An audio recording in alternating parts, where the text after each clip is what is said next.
rappers. R.I.P. to the realest from the South, Jalen Butler. Hey, I know you heard of me, yeah. Another first degree, man. I know you heard of me. Another first degree murder. It's a capital murder.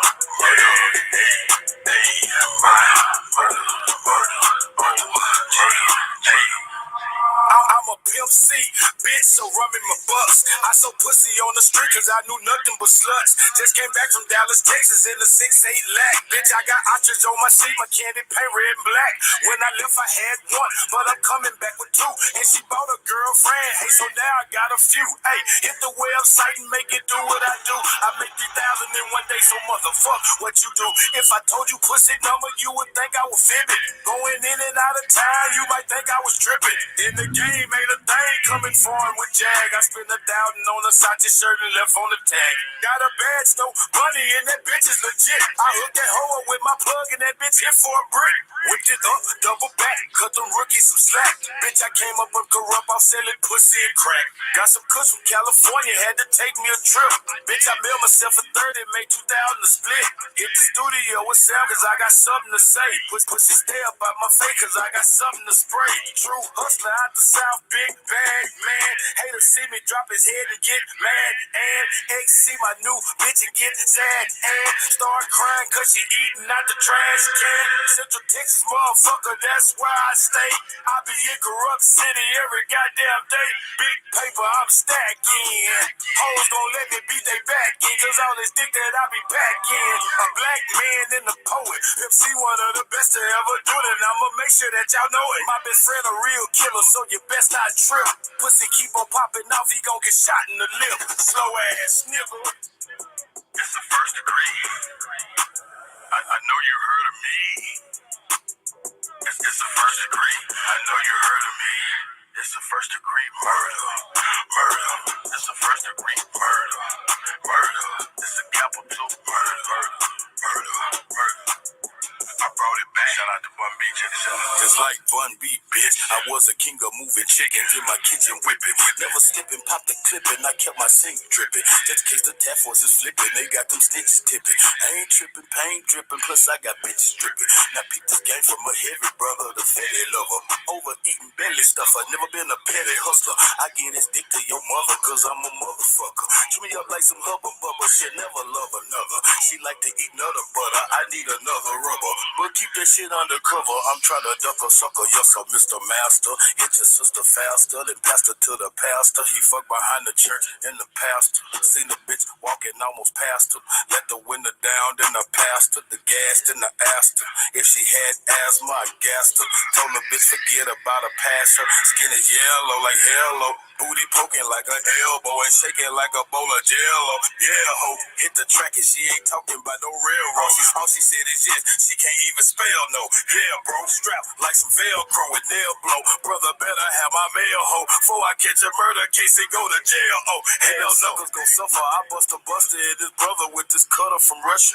If the 12 wanna discuss you, I'd never discuss you. Throw your body in a mechanical car, crush you and crush you. Don't know what the fuck is up with Usher, but I'm burning your lover. Be at your funeral smoking with the preacher, deacon, and usher. Bust your head, have your head leaking red like a gusher. Throw your body in the water like some tissue and flush it. Chop you up like a machete, like you been fighting with Freddy. Face and belly looking like a bowl of meatball and spaghetti. You ain't ready. All of my niggas dead, and they'll piss on you like R. Kelly and shit on you like a white freaking leave you stanky and smelly.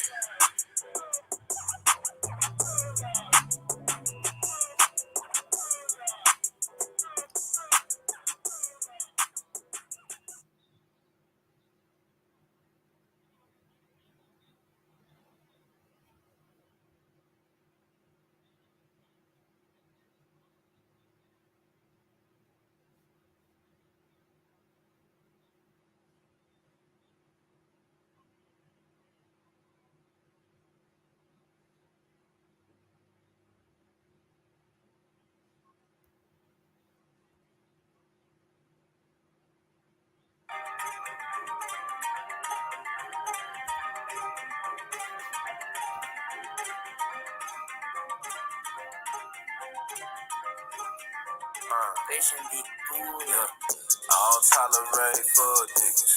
Show me different one time, I don't fuck with you. I don't tolerate fuck niggas. Show me different one time, I don't fuck with you. Ray had my bed before we started, bitch, I'm Caesar. Came from the get-go, knew my status, he ain't need it. He fresh out the pen and I'm just happy, kept on breathing. Whole time, bitch, was scheming.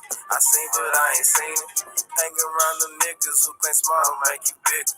Hanging around the niggas think they hard don't make you killers.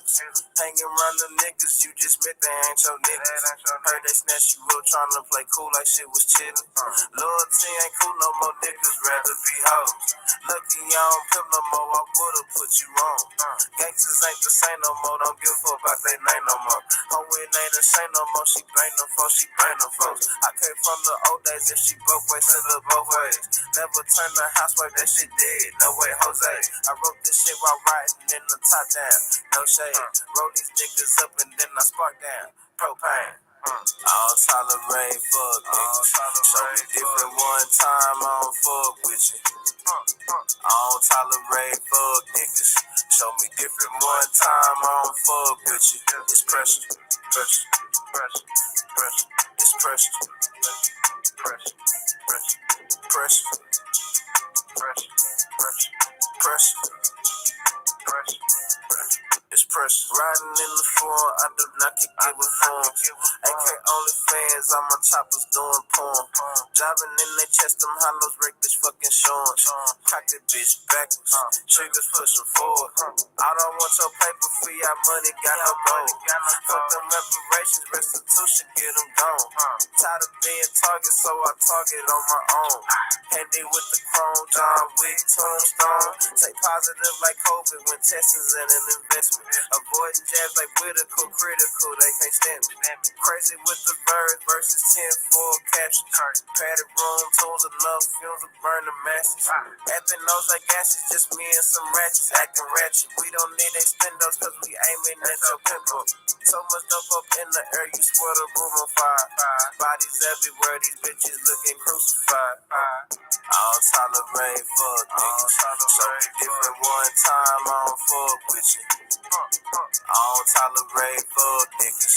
Show me different one time, I don't fuck with you. It's pressure, pressure.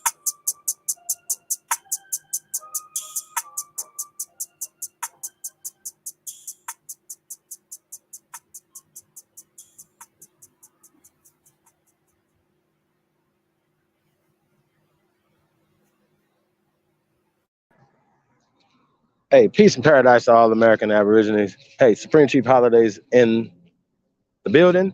Hey, hit ones if you guys are tuned in, if you're listening to this on the Supreme Chief Holiday channel, and if you're not, go subscribe. If it's not, I want to see. I don't know if my channel is down or not, y'all. So we're gonna see. We're gonna show the haters the exit tonight, y'all. We're not playing around. We don't have time for all that. Okay, so Pernell say you listening to it on Supreme Chief Holiday. That's what's up. I'm not sure. Yeah, no, I definitely got a flag. That's what we're gonna talk about tonight. Flag on the play. Flagging is a form of snitching. You know what I'm saying? Especially, when nobody else flags anybody else, yo. So we're gonna talk about that. Wait a minute. So are you guys on Supreme Chief Holiday channel or I Don't Give a Fuck Sports News Entertainment? If you're listening to this on Supreme Chief Holiday channel, hit 1, please. Let's hit some ones. Shout out to everybody. Let me see who all in the building. See, Philly got a 1 in there. I don't know, Philly Big Dog, if that's for what we're saying right now or something else. Press 1 if you can hear this on Supreme Chief Holiday channel. Okay, we got let me see. Shot Alpha in the building, Chief Kokomo, Truth Master Dre, M. Stowers, Blue, Snake God, Asar, Aquarius, Maurice Miller, Kimbo Twice, I Am You, Laney 5813, peace Empress. Wilmore Reed, peace OG. Reginald Jones, peace to the guys, man. Appreciate you guys, man, tapped in. Hey, man, share this on all your social media platforms, man. We're going to be going in tonight. Hey, so listen, we're going to have a few conversations about a few things.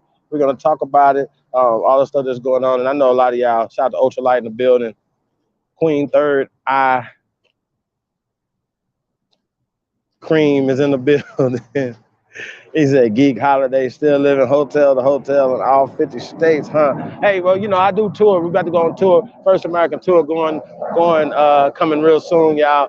Y'all want to book me, Big Aboriginal Power, Trey Ali. Hit me up at chiefholiday@gmail.com. Serious inquiries only, man. We on the road real soon, y'all.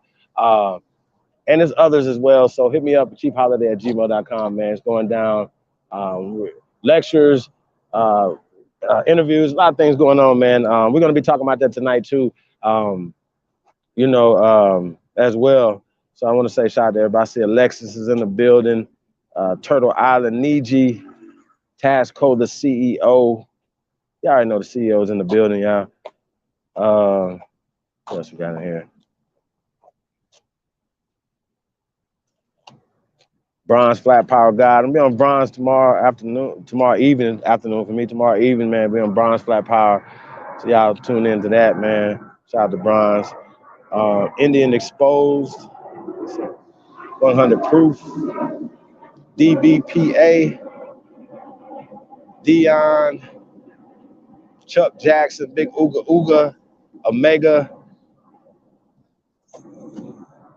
Lyrical Neville is in the building. Peace Empress. Libra Sun, Peace of the God. Wait a minute. So we're not on Supreme Chief Holiday. We on, okay. Shaylay Wu. What up, Shaylay? Where you been at? MJ Givens, Indy Greens,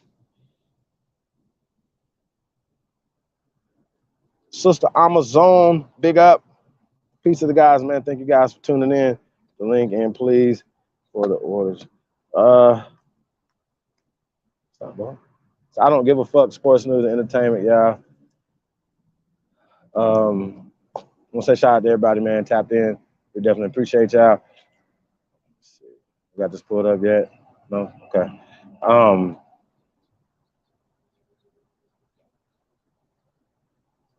So just want to give a little background to where we at right now, why we here, y'all. We're gonna work out these channel things. If you guys, hey, subscribe to I Don't Give a Fuck Sports News and Entertainment. Let's go ahead and make this thing. Let's go ahead and put 10,000 subscribers on that thing tonight, y'all. Let's go ahead and do that. Let's make history. Let's make this thing happen tonight. So here's the thing, what we're gonna do, right?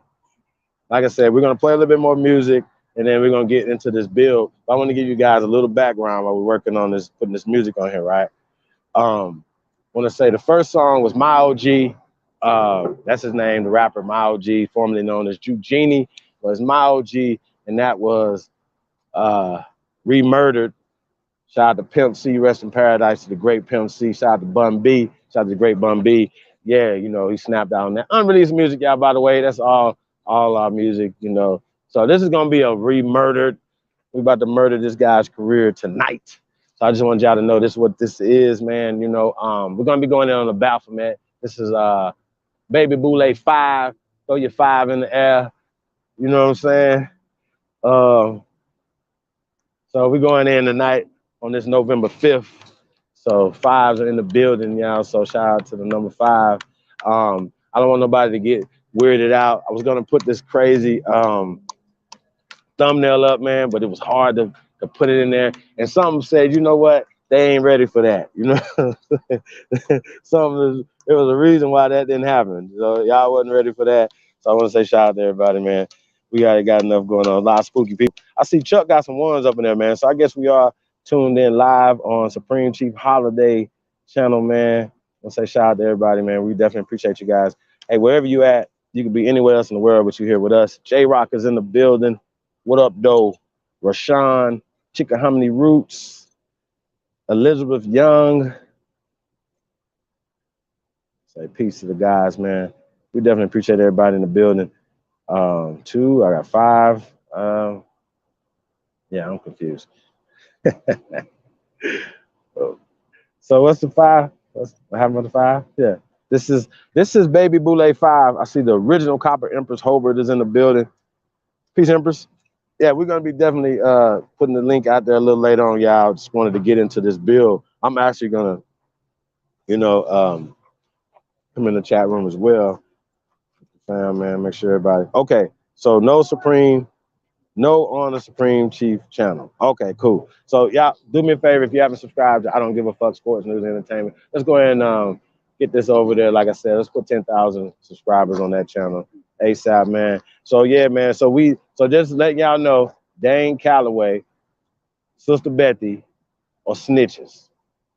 They flagged me for no reason. Now we're gonna fight this. They flagged my channel, flagged AP channel, whatever, and as y'all can see, took our channels down or whatever, So Dane doesn't want nobody else to be a multi-millionaire. Y'all understand what I'm saying? And for a lot of y'all that's gonna be listening to this, y'all support this brother who's not even talking about, not even planning to have a plan to give back in any capacity. So I just want to put that out there. This is not hate. This is just observation. As a person who says that, you're woke, you're supposed to be able to see when somebody's giving you the 52 fake.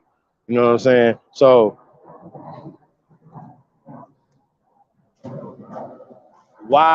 so when the question is asked, why are you blocking my channel? Why are you flagging the channel? I didn't even give me an opportunity to give my critique of it or whatever. So we're going to talk about a little of that tonight. You guys are going to get my reaction to Judge Joe Brown and Dane Calloway's exchange on Sister Bethy's channel. Yeah, I don't get into any of the personal stuff. So I'm just gonna let y'all know this is really about the truth. It's not personal. Okay. So we're only gonna get into the nuts and bolts of this, and we're gonna talk about stuff that nobody else is talking about. See, and this is what we're gonna talk about. We're gonna tell the truth. So that's the thing that a lot of people don't like. So you Dane Calloway supporters, hold tight. Got you. So anything that he's saying, let's just say, for instance, right now, that's 100% false. Okay. He's a whole liar. So I'm just gonna give y'all some background on what I'm saying, right? So before we did the Judge Joe Brown video last week, a week before that, whenever these days are running, y'all, because we're working, right? But when I did that show or whatever, and he came on, he called me a couple days before that, right?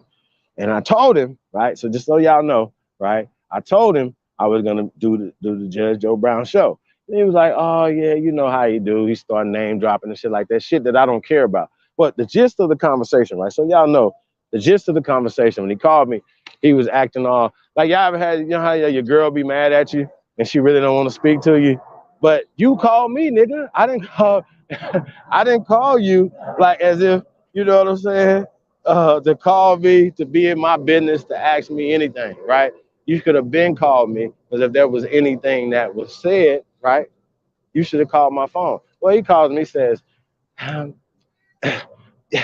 hey, brother, I mean, y'all real estrogen filled, you know what I'm saying? This guy is feminized like a bitch.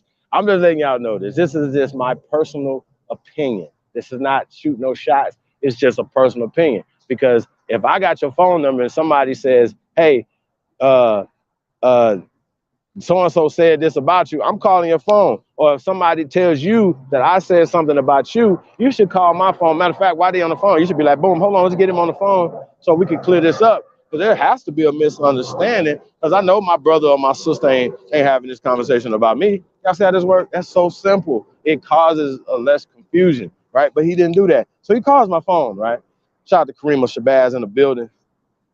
This nigga calls my phone and was like, I heard you was talking about me behind my back. So instantaneously, you know what I'm saying, I know who it is, right? So I said, bro, first and foremost, right? This is what I told him.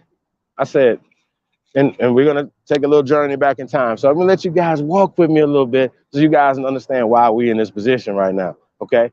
And the reason why I was trying to keep the peace behind the scenes, because I know a lot of you niggas is tender, and when we have these beefs, niggas be splitting up, niggas be taking sides and shit.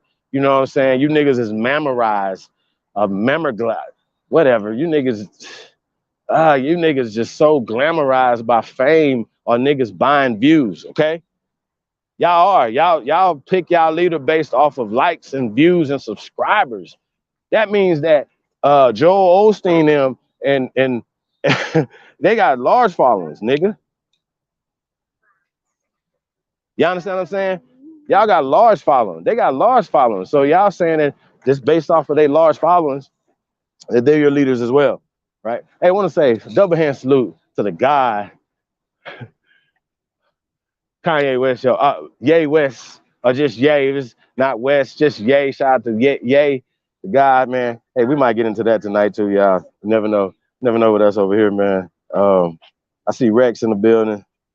Hey, bro, this is not personal, man. This is all business. I'm gonna let y'all know this is all business. Y'all can say whatever y'all want to say, but my channel's down right now, right?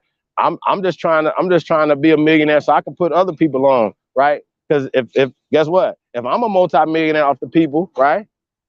Then guess what? You're gonna see other people around me because y'all know I'm giving. I put my platform out for everybody else, right? And that bit me in the ass a few times, and y'all don't understand that or whatever, because we're going to get into some of this tonight when we talk about the plagiarism and the kleptomaniacism that's shot the Jag.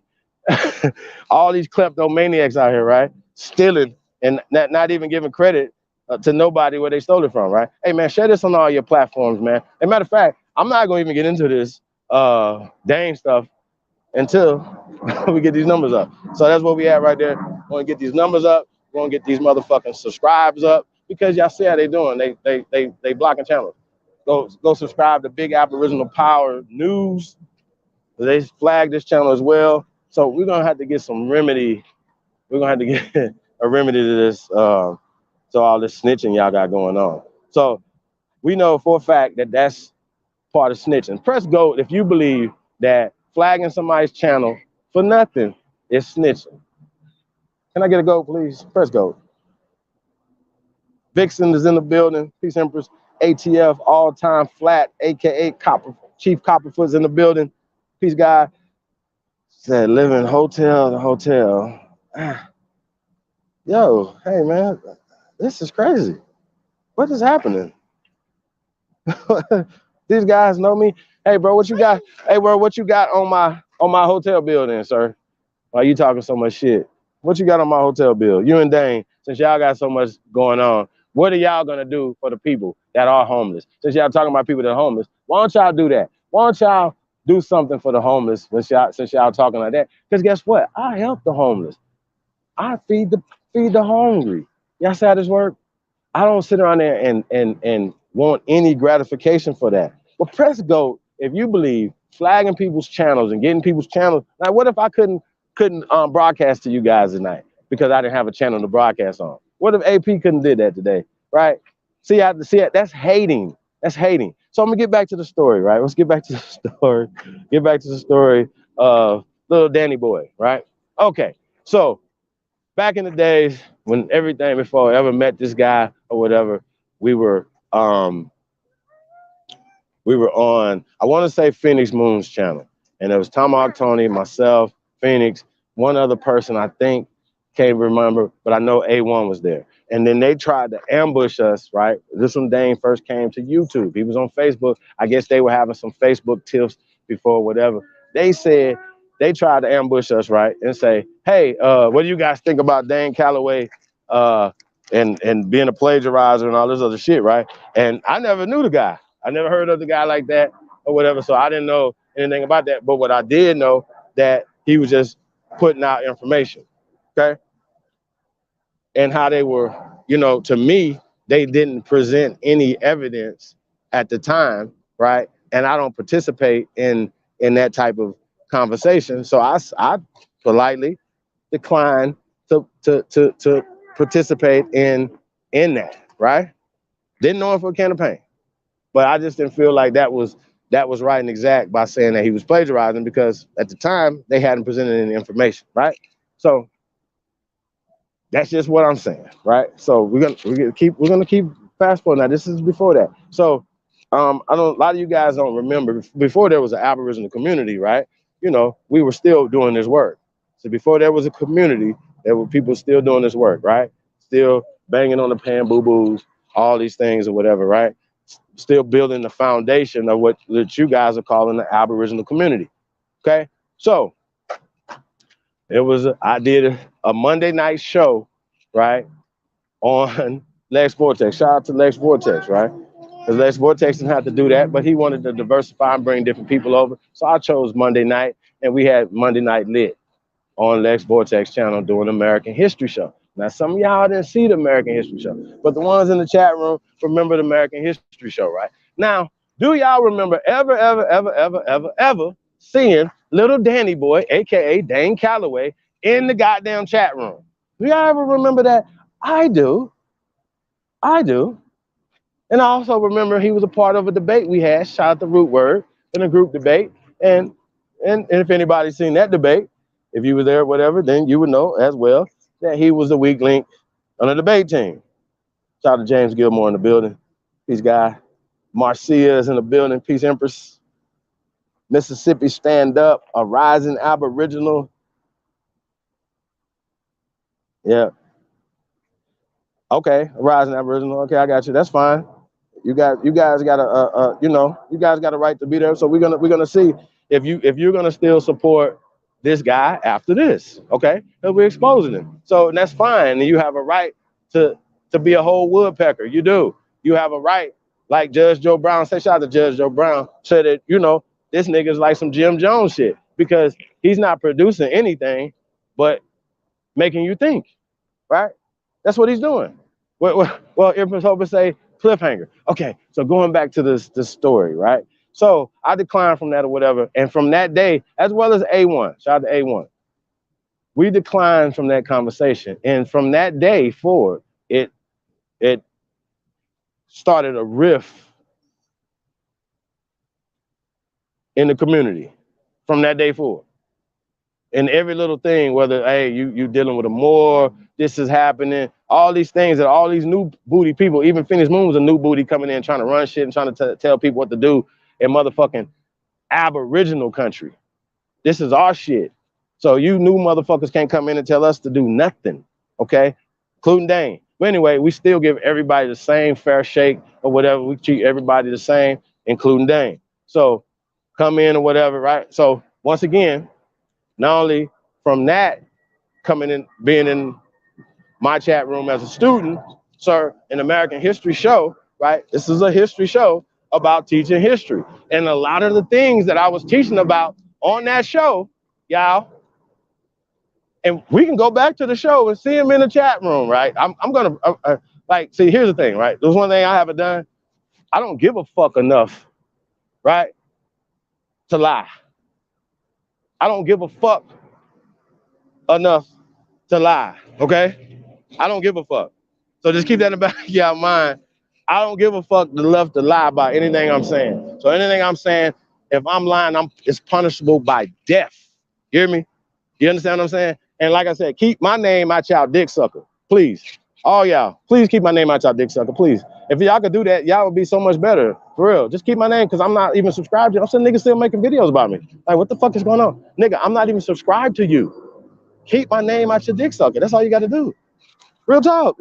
That shit ain't even working where you're not even getting views off of a nigga name. Like, just leave me alone. You don't even have no valid information. Niggas talking about goats and shit. Nigga, I'm exposing the motherfucking goat riders and the goat fuckers and all the baby boule and all the people that are doing this to us. And then Dane has a nerve to be has an opportunity in front of Judge Joe Brown, and you want to talk about checkered floors, nigga. You suck. I'm gonna do what you didn't do, okay? We're going to take this culture to the next level. It's about saving our people who have been indoctrinated by these people. Judge Joe Brown is one of these people. So at the end of the day, it's about respect. I know for a fact that Dane Calloway's mother would not look kindly on the way he treated the good Judge Joe Brown. Shout out to Dana. What up, Dana? Yeah. So here's the thing, right? So getting back to this story, y'all, because this is an interesting story. It's an interesting story, right? A little Danny boy, aka Dane Calloway, right? We're gonna call him Danny boy. Anyway, so fast forward to right, it's sitting in the chat room in American History Show or whatever. Then he would go from there, right? I would do something about the Clotilda. I would do something about this. Every week I would have something different that I would do. And he would go right to his channel and make a video about it, right? He'll make a 15-minute video, a 30-minute video, whatever, speaking on, like he done Googled a couple other things or whatever, right? He Googled a couple other things. Hey man, I swear to God, man, you don't get these likes up. I swear to God, I'm about to start talking about the Bapthomet in a minute. So anyway, I'm gonna stop talking about this Dane Calloway shit till we get these likes up, till we get these views up to 1,500, 2,000, some shit. Share this on all your platforms. Matter of fact, I'm about to start talking about Bapthomet shit in a minute. Real talk. Hit that like button, please. Press go. Press go. Y'all know I'm playing. So anyway, back to Dane Calloway, right? So this guy, right, had the nerve to start coming to Tribe Up. Right now, here's a problem. Now we have this channel has been knocked down so much. Well, Supreme Chief Holiday channel has been knocked down so much that the reason why we had to create other channels, right? And our people, once again, y'all support our channels and y'all come to the channels or whatever. So you would have all these other offshoots of Tribe Up, right? So Dane Calloway, right, has been on all these channels, right? Live. Listen, he's been on one of the channels, right, more, right, than his channel live. Matter of fact, he might have more hours in general over on Tribe Up and Supreme Chief Holiday channel than he has just in general on his channel. Y'all know Dane will come over there like acting like he's traveling through Tennessee, whatever. Y'all remember that night he talked forever. Yeah. So that's a fact, right? So once again, but not only doing that, being in the chat room, soaking up information, and then going from there, right? And then make a 30-minute video or 15-minute video, 20-minute video or whatever, right? He did the stuff on the Moors like that, Clotilda like that. I can go on and on and on and on and on of the things that this brother took and made a video about, okay? Y'all follow me? Okay, now, here's the problem y'all gonna have though, right? I didn't have a problem with it because my job is to give the information, to share it. It was not to say, here, I'm about to sell it to you. I'm about to put it in the book. I'm about to do this. No, my job was to, hey, give you the good news, give you the gospel, right? Just to pass on the information. That was my job. That was the initial job. It wasn't about monetizing nothing. I didn't put commercials on my shit, nothing. We just wanted to get the good news to the people, right? When niggas started coming in stealing and monetizing shit. So niggas was like, hey, Chief, man, bro, you're gonna have to do something, bro. Like, what are you doing? This business. You need to handle your business, right? You need to start doing that. Okay, shout out to Top Data, shout out to Lotus.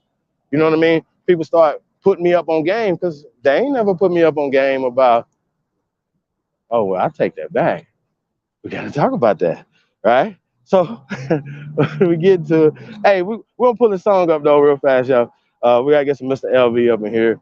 So let's pull this up, and we're going to come back into the story in a second, right? But, so check it out. So he's coming in to the chat rooms. He's making videos, right? Going back and forth, whatever, right? And that's cool. Now, yes, you can Google stuff. You can go into different things and find different stuff out or whatever, right? But if somebody points you in the right direction, right, you're gonna go ahead and go do it. So when you guys hear stuff like slavery was in reverse, right? People hear that and be like, well, what do you mean is in reverse? Can you elaborate on this? Can you give us some information, right? Well, that's something that you stole without getting the final pieces to the puzzle, right? Or you will have to then show your hand where you got this information from, Dane. Okay, so here's the thing. He says, right, that that he gets his information from the Library of Congress. Y'all all meat hug and woodpeck niggas that say, I bought this from the Library of Congress or the National Archives, right? Y'all be all so gung-ho, don't you? But y'all remember last night on Bro Sanchez? Shout out to Bro Sanchez. Y'all remember last night? I'm strategic with this shit. Surgical, motherfucker. When I ask a question, I know the motherfucking answer, nigga. I don't answer questions I don't know the answer to. That's y'all fucking problem. Y'all keep asking. That's dumb. Don't ask me a motherfucking question you don't know the answer to, my nigga, because when I give you the answer, you ain't gonna even know whether or not it's the right or wrong answer because you're slow. So don't ask no motherfucking questions unless you're really genuinely trying to get the answer to the question. Not trying to debate somebody going back and forth. You're not debating me. You're a motherfucking student that's fighting the motherfucker that's trying to give you some news, some enlightenment. That's what you're doing. That's what y'all doing. So stop acting like, you niggas stop acting like that. So this guy, right, pulls up the National Archive. Hey, can we pull up this Mr. LV, please, bro? Because I'm gonna come back to the story, and we're gonna come back. We're gonna get into this Baby Boule 5. Like I said, I'm not liking these numbers right now. Not liking. I don't see no goats up in here. I don't see anything. Hey, Mr. Darkfly brother number 1 is in the building. Nonetheless, it's in the building. The Lion of Yah's in the building. Hey, a rising one, bro. Dang, dog. That's how you feel, bro. Dane is my padwa. He's my pupil. I'm Mr. Miyagi to him. I had him washing cars, nigga. Wax on, wax off, left and right hand, his fat ass. Talking about he size 38. Everything you say, you so fake and phony, dog. No, why would you come on here and tell these people that knowing we out here struggling the way we are as a people, to tell these people you a multi-millionaire just so you could be capping for Judge Joe Brown? You know what I'm saying? Judge Joe Brown just told you he was literally telling this nigga the shit he had actually done throughout his lifetime. And that's the difference between Judge Joe Brown and this guy. Okay? He wasn't teaching this 2016, 2015. This, as a matter of fact, this is a lifestyle. He wasn't living this lifestyle in these time periods, y'all. Niggas be capping, acting like they on all this extra shit. You not. You not. Real talk. You niggas act like y'all is, no. I refuse to believe that. So, Cherokee in the building, peace, Empress, arising in here, going crazy. TNT, what up, though?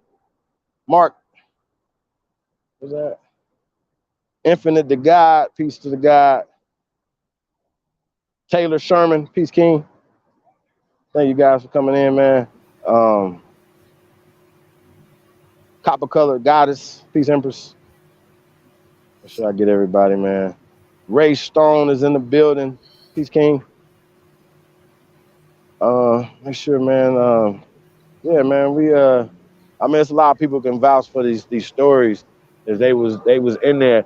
But the thing was, right, when people would say, hey, man, you know, Dane just did this or he just stole this or whatever, right? I would say, and they would tell you, everybody would tell you, I would say it's okay. It's okay. It's not about me. It's about the information, getting the information to as many people as possible. So if this guy deems it, you know, that, well, listen. So first and foremost, right, before we get into this song, before we get into this Bapthomet stuff, right, because I'm gonna get back to the Dane Calloway after this Bapthomet stuff. I just wanted to give y'all a baseline of what we're talking about, right? So in order for this guy, right, to okay, so he says that there, y'all lost my train of thought. I'm getting back. Don't trip. So we're talking about sitting in the chat room, listening to everything, right? So I used to say, yo, it's okay because it's about the information getting out, right? So listen, my son is right here, on him, on God, on this man, right, on this little man right here. Right here, there's a video out. We're gonna find this video now. If somebody got this video, y'all, please send it to us. Put it in the chat room and say, this is the video right here, please, right, of Dane Calloway doing a infomercial on buying views, right? Now, and buying subscribers. Hey guys, right? It's really corny, it's really crazy, but he really did that. So y'all have to really ask him that or whatever, right? And then make him prove that he has over 2 million or even 1 million subscribers, right? Like make him prove that, because it apparently means something to him to be able to say it. It apparently means something to him, right? And you guys apparently y'all need a leader that told you he has 1 million subscribers. right? So that's what you guys do. But y'all leader bias, and it's just facts. Now, when the opportunity came to me, right, say, hey man, you should buy some views and buy some subscribers. You know what I said, y'all? Nah, I'm not gonna buy no views. I'm not gonna buy no subscribers. Just say that ain't real. That's fake. You know what I'm saying? That's fake shit. Not that I'm saying disrespecting nobody that buy views, and we feel like we should do this as a grassroots movement. We want to see some real numbers, some real subscribers, some real people who are a part of the building process, right? Shout out to Only Builders, man. Y'all see it on the screen, man. Support the real. As y'all make me feel like either the shit that we dropping ain't real or you motherfuckers ain't real. That's just how I feel about it. And I'm gonna keep it real. I just want y'all to know at this point, I don't really give a fuck. If y'all understand, we don't give a fuck about these channels. We don't make our life off of motherfucking YouTube, Dane. That's your fucking problem. This was a way for us to get this information to our people. So you guys are blocking us from getting information to the people. Was nobody bullying you? Was nobody harassing you? Was nobody doing anything to you or whatever for you to flag our channel? So we're gonna fight that. But the point is though that you're doing hating that shit. That's hate.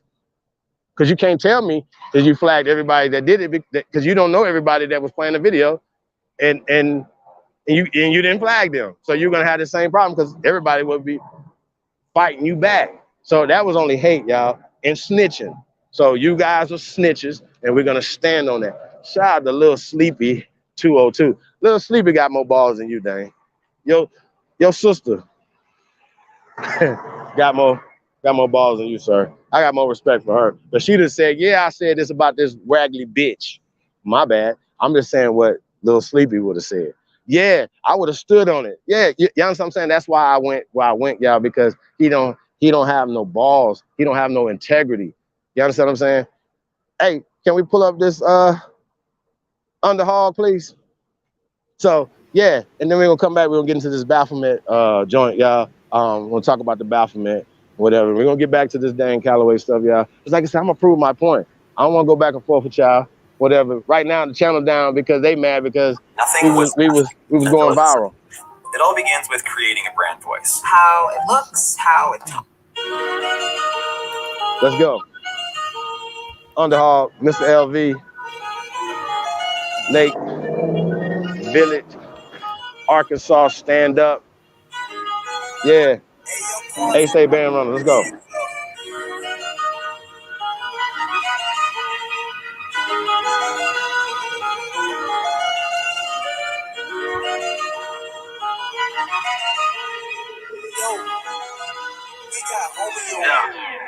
Nigga flow so sick, hit rewind. Little big couple phone hit decline. Nigga want me to phone, but tell him keep trying. Been ballin' on niggas out of retire. Yeah, one time, turn the beat down. Let a nigga go crazy, see now. Fell off, got a bad, had to retry. Bitch say I went shit, had to remind. Excuse me, it's big dog, straight drop.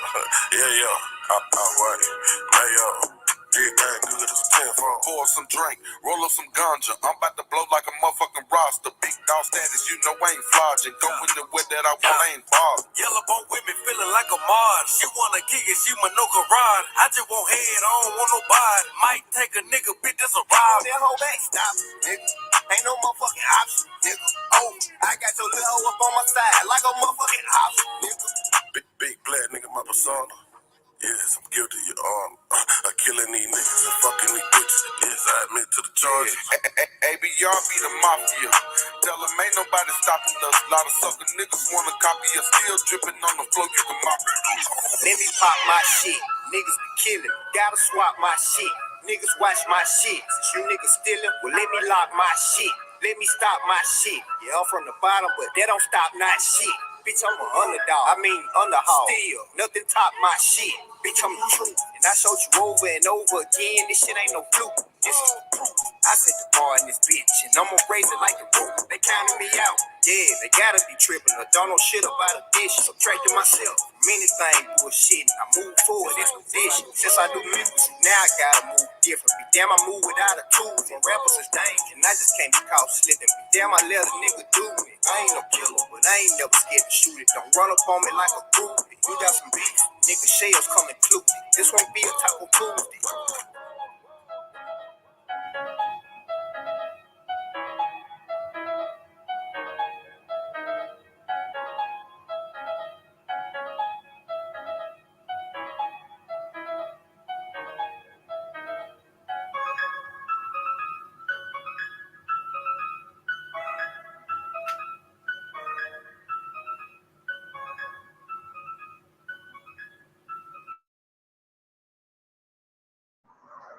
Yeah, Mr. LV, H-State Band Runners. That's Underhog. Go tap in with that, y'all. Hey, man, share this on all your social media platforms. Let them know that it's been a foul. There's been a flag on the play. Foul, foul, foul, foul. There's a flag on the play. Let them know who the culprits are, y'all. Watch out for these snitches. So I just wanted to say that. Yo, so, yo, man, listen. I want to get back to that. I want to get to this Bapthomet conversation right now, y'all. DJ CPE's in the building. Ghetto Child. What up, though? Jay Free. Yeah, man. MT Soul. Yeah, man. Fragrant file. Fragrant. That's a fragrant file right there, y'all. God damn. Y'all just knocked down niggas' channels, everything. And y'all know how gangsta I am, man. I wouldn't even come back and be like, oh, okay, let me do what y'all did. You know what I'm saying? Like, I don't even recommend that. Like, you know what I mean? That's like calling 911 to me. Google 911. They're sharing my video. Huh? We're sharing your video. Don't they supposed to be sharing your video? But yeah, but I don't like them. They're getting more views than me. And the people that are listening to it, right? That's what you did. That's what you did. It ain't what I did. Hey, by the way, Third Eye Cream, check this out. So what you saying is that you respect woman beaters, right? You respect woman beaters, right? You respect plagiarizers. You respect niggas that talk to elderly like that. That's his character. That's what he displays, sir. A scorned. That's how fags talk, nigga. Fuck is you talking about? Is you a whole fag, nigga? What the fuck? Nigga, listen to me, sir. I don't give a fuck. I don't wake up worried about what the fuck this nigga doing. He was on my shit. I'm not subscribed to him, sir. He was on my channel. So anybody that be having y'all so stupid, we put the fucking link in the chat room. We don't give a fuck who hit the link. Y'all know we ain't scared to talk to no fucking body. So just because I got the link in the chat room, don't be fucking stupid. Oh, yeah, me and PNF is friends. Nigga, the fucking devil can hit the link. I'm going to cuss his ass the fuck out. So stop being slow. That's some dumbass shit. For any motherfucker to say that. Y'all have all types of motherfuckers on y'all panel. Don't worry about the fuck on my fucking panel. That's stupid. And I'm gonna put the link in the chat room for this motherfucker. And if anybody hit it, y'all gonna be like, I'm be sitting there like, there's the devil right there. Maybe I won't let him in. Fuck is y'all talking to? It's the dumbest shit I ever heard. Watch, just don't be so stupid. Please. I'm asking questions. I'm doing shit for a reason. If y'all got an issue or whatever, then you have an issue. The reason I have an issue right now, I'm letting it be known why I got a fucking issue. Because behind the scenes and everything, even when people saying niggas talking crazy, I was like, well, I'm not gonna say nothing until I speak to him, right? So when the nigga called me last week or whatever before that show or whatever, sometimes when you say stuff and you do stuff to people, you set them up to help it. So he got set up because I knew what I told him. He was gonna take that information and then insert his fat pawn ass into it. So he got set up to make the shit even more, to be able to have his name in the fucking thing. Now it's not that. It's just his behavior. He's been stealing for years. So I knew he was gonna steal that, y'all. Came in the chat room talking about make his likes match his views. That's what I said. Why you didn't share it? You in the chat room because you need motherfuckers to say, hey, Dane, did you get down to size 38 yet, Dane? Fuck out of here. Fat fuck. Fuck what y'all talking about? Y'all gonna learn today. All you groupie ass niggas, man. Listen, bro, if you got my motherfucking email, my fucking phone number, and you acting like a bitch, throw my shit the fuck away right now, please. Real talk. Niggas on here mad. We heard you was a part of threatening the sisters. I don't threat. We don't. We'll tear y'all motherfucking head off over these sisters. They know that. So we don't allow none of that conversation. So for y'all to even have that kind of conversation lets me know what type of bitch ass niggas y'all are in the first place. Stay the fuck away from me, sir. Please. Please. That's all you got to do. Motherfucker be coming on the panel, coming in niggas' chat rooms. Dude, I am not subscribed to you niggas. I'm not. I don't even know what the fuck y'all doing. Why the fuck is y'all always worried about what the fuck I'm doing? What the fuck is happening? We're here to give the people the information. Y'all think it's easy? Somebody go ask this nigga when the last time he did a promo run to do anything for any of his books, any signing, anything. Yeah, have anybody ever met this guy? It's people in this motherfucking chat room have shook my hand, smoked a blunt with me, broke bread. We real people over here.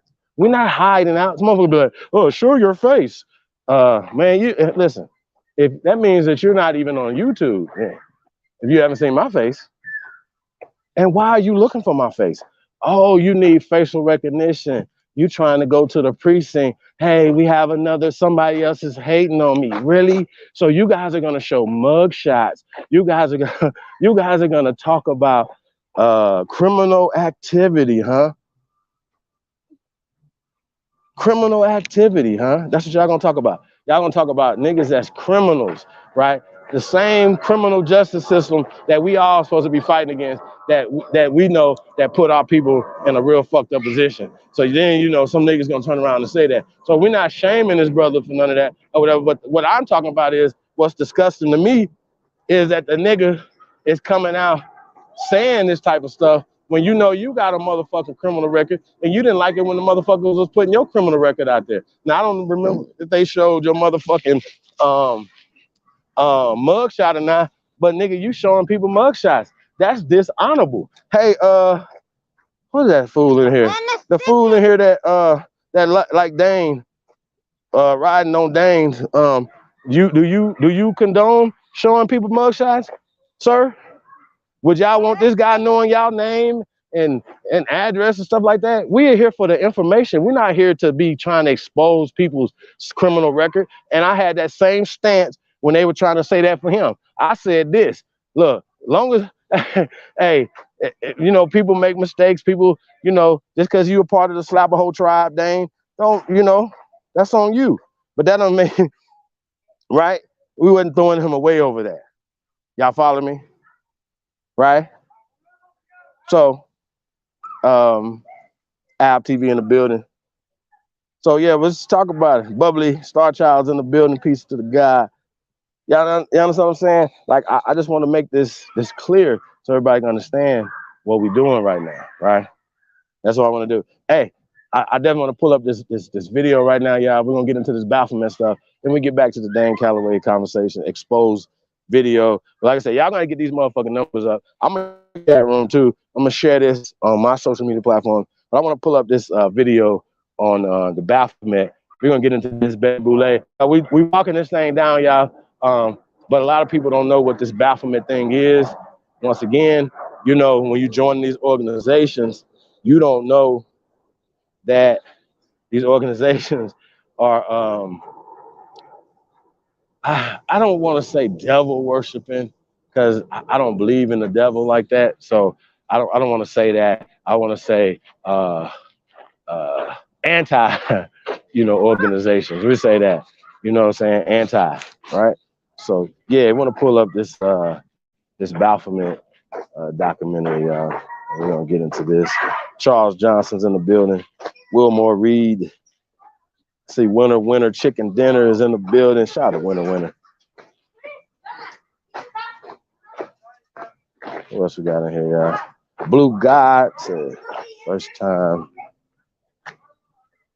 Oh yeah, bro. I've been shadow banned for a long time, man. And once again, my channel is down right now because of actual snitches. People who have actually said, you know what, we wanna snitch just because he had close to 1,800 people in there. Damn, I just wanted to get it over 2,000.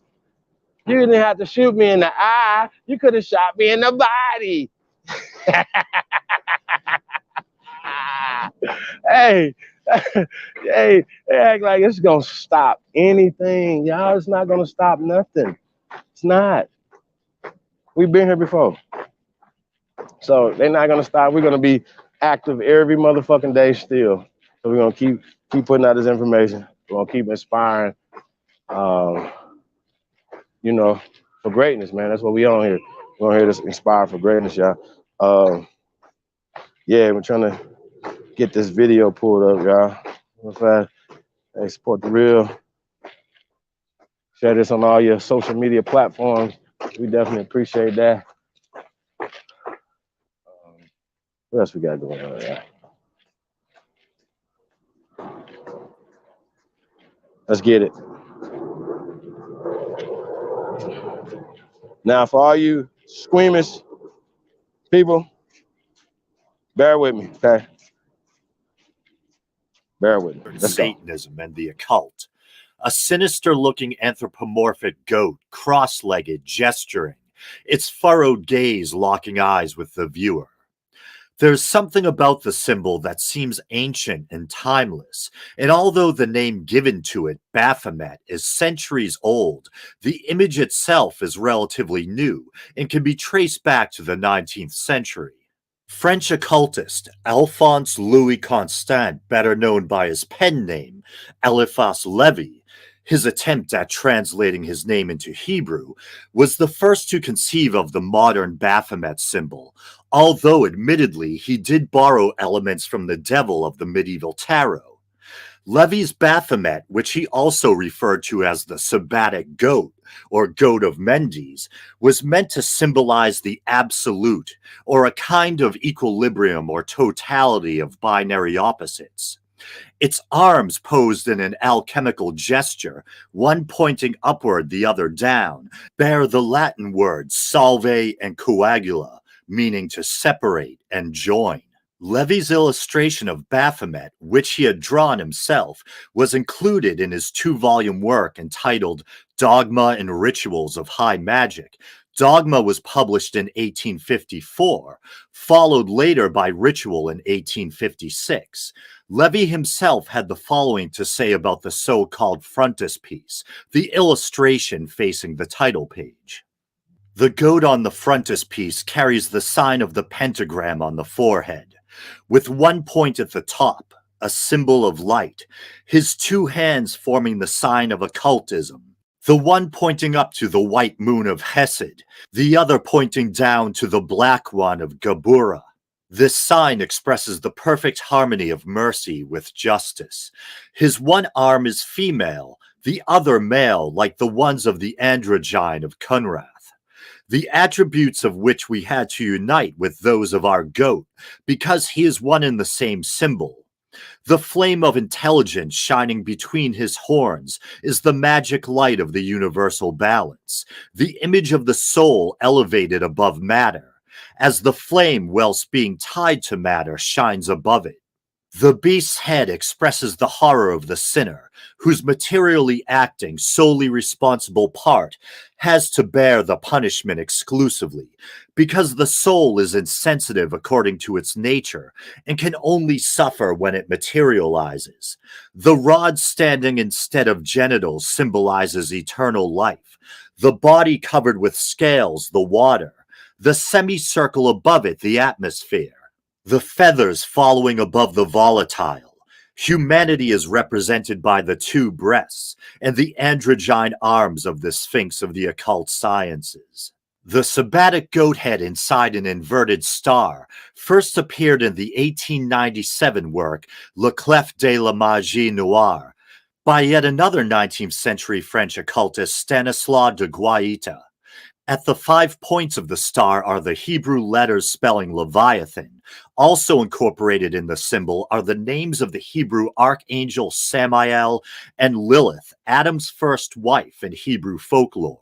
The same symbol, minus the names of Lilith and Samael, appear again later in Maurice Bessy's book, A Pictorial History of Magic and the Supernatural. It's this version which Anton LaVey would eventually adopt as the symbol of the Church of Satan, where it would become known as the Sigil of Baphomet. Another and newer non-theistic Satanist organization, the Satanic Temple, has adopted both a stylized version of the Sigil of Baphomet as well as its own take on Eliphas Levi's cross-legged Sabbatic goat. Their 9-foot-tall, 1-ton bronze Baphomet statue has been at the center of battles concerning religious freedom and separation of church and state issues, such as attempts to have it displayed at the Oklahoma and Arkansas state capitals in response to Ten Commandment displays.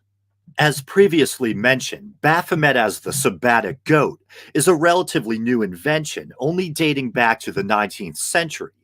But the name itself is centuries older.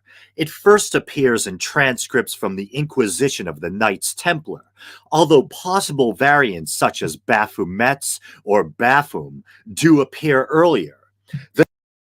$453,000 in affiliate commissions in 60 days. Without Amazon, Shopify. The Templars were a medieval order of Crusader knights, also known as the Poor Fellow Soldiers of Christ and of the Temple of Solomon. Eliphas Levi, who believed that devil worship that allegedly took place during the Middle Ages was actually a continuation of pre-existing pagan rites, actually mentions the Templars while reflecting on the devil of the tarot. Below this figure we read a frank and simple inscription, "The Devil." Yes, we confront here that phantom of all terrors, the dragon of all theogonies, the Ahriman of the Persians, the Typhon of the Egyptians, the Python of the Greeks, the old serpent of the Hebrews, the fantastic monster, the nightmare, the Croque-Mitaine, the gargoyle, the great beast of the Middle Ages, and, worse than all these, the Baphomet of the Templars, the bearded idol of the alchemist, the obscene deity of Mendes, the goat of the Sabbath. The frontispiece to this ritual reproduces the exact figure of the terrible Emperor of Night, with all his attributes and all his characters. Yes, in our profound conviction, the Grand Masters of the Order of Templars worship the Baphomet, and caused it to be worshipped by their initiates. Yes, there existed in the past, and there may be still in the present, assemblies which are presided over by this figure, seated on a throne and having a flaming torch between the horns. But the adorers of this sign do not consider, as do we, that it is a representation of the devil. On the contrary, for them, it is that of the god Pan, the god of our modern schools of philosophy, the god of the Alexandrian Theurgic school, and of our own mystical Neoplatonists, the god of Lamartine and Victor Cousin, the god of Spinoza and Plato, the god of the primitive Gnostic schools, the Christ also of the dissident priesthood. The mysteries of the Sabbath have been variously described, but they figure always in grimoires and in magical trials. The revelations made on the subject may be classified under 3 heads. 1, those referring to a fantastic and imaginary Sabbath. 2, those which betray the secrets of the occult assemblies of veritable adepts. 3, revelations of foolish and criminal gatherings, having for their object the operations of black magic. As we'll soon discuss, the supposed Baphomet of the Templars differed greatly from the Sabbatic goat of Eliphas Levi. Founded in 1119, the Templars became a popular Christian charity and quickly grew in wealth, power, and membership. Although renowned for their military prowess, the majority of the order's members were non-combatants responsible for managing the Templars' vast financial infrastructure, which spread throughout Christendom. In 1306, Pope Clement V, who desired to see the merger of the Templars and another order known as the Hospitallers, invited the Grand Masters of both organizations to Avignon, France, where he was based. Neither Jacques de Molay of the Templars or the Hospitallers, Fouque de Villeray, were particularly amenable to the idea of the proposed merger, but nevertheless agreed to the meeting. Jacques de Molay arrived first, while de Villeray would end up being delayed by several months. While waiting, de Molay and the Pope discussed charges that had been brought against the Templars. It was agreed that the charges were false, but Clement nevertheless wrote to King Philip IV of France, requesting official assistance with the investigation. Philip IV had been in deep debt to the Templars, and some historians speculate that he took advantage of the aforementioned charges, as well as lurid rumors surrounding the order, in an attempt to free himself from the financial burden. At dawn on Friday the 13th of October 1307, and yes, some do attribute this date with the origin of the Friday the 13th superstition, King Philip IV ordered the arrest of numerous Templars, including Grand Master Jacques de Molay. The arrest warrant issued by the king began with the words, "God is not pleased. We have enemies of the faith in the kingdom." The Templars were accused of a number of lewd and blasphemous offenses. It was claimed that during initiation rituals they were required to spit on the cross, deny Christ, and engage in quote-unquote indecent kissing. They were also accused of more worldly or banal offenses such as fraud and financial corruption. Some of these accusations and offenses were corroborated or confessed to under duress and torture. One specific accusation made against the Templars was that they worshipped an idol or head which they called Baphomet. The etymology of the word is debated, but it's largely thought that it's most likely a corruption of the name Muhammad. The Templars were accused of adopting Saracen or Muslim religious practices, and one contemporary variant of the name of the prophet Muhammad was Mahomet.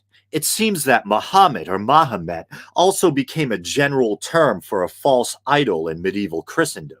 In his 1987 book, The Knights Templar and Their Myth, author Peter Partner states, "In the trial of the Templars, one of their main charges was their supposed worship of a heathen idol head known as Baphomet.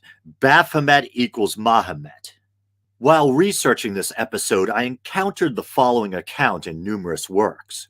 I was able to trace it as far back as Louis Spence's 1920 book, An Encyclopedia of Occultism. Gosseron de Montpezin, a knight of Provence, said that their superior showed him an idol made in the form of Baphomet.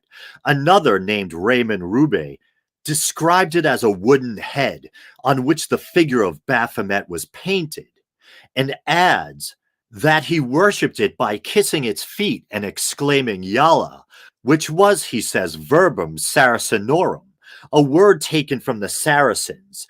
A Templar of Florence declared that, in the secret chapters of the order, one brother said to the other, showing the idol, "Adore this head. This head is your God and your Mahomet."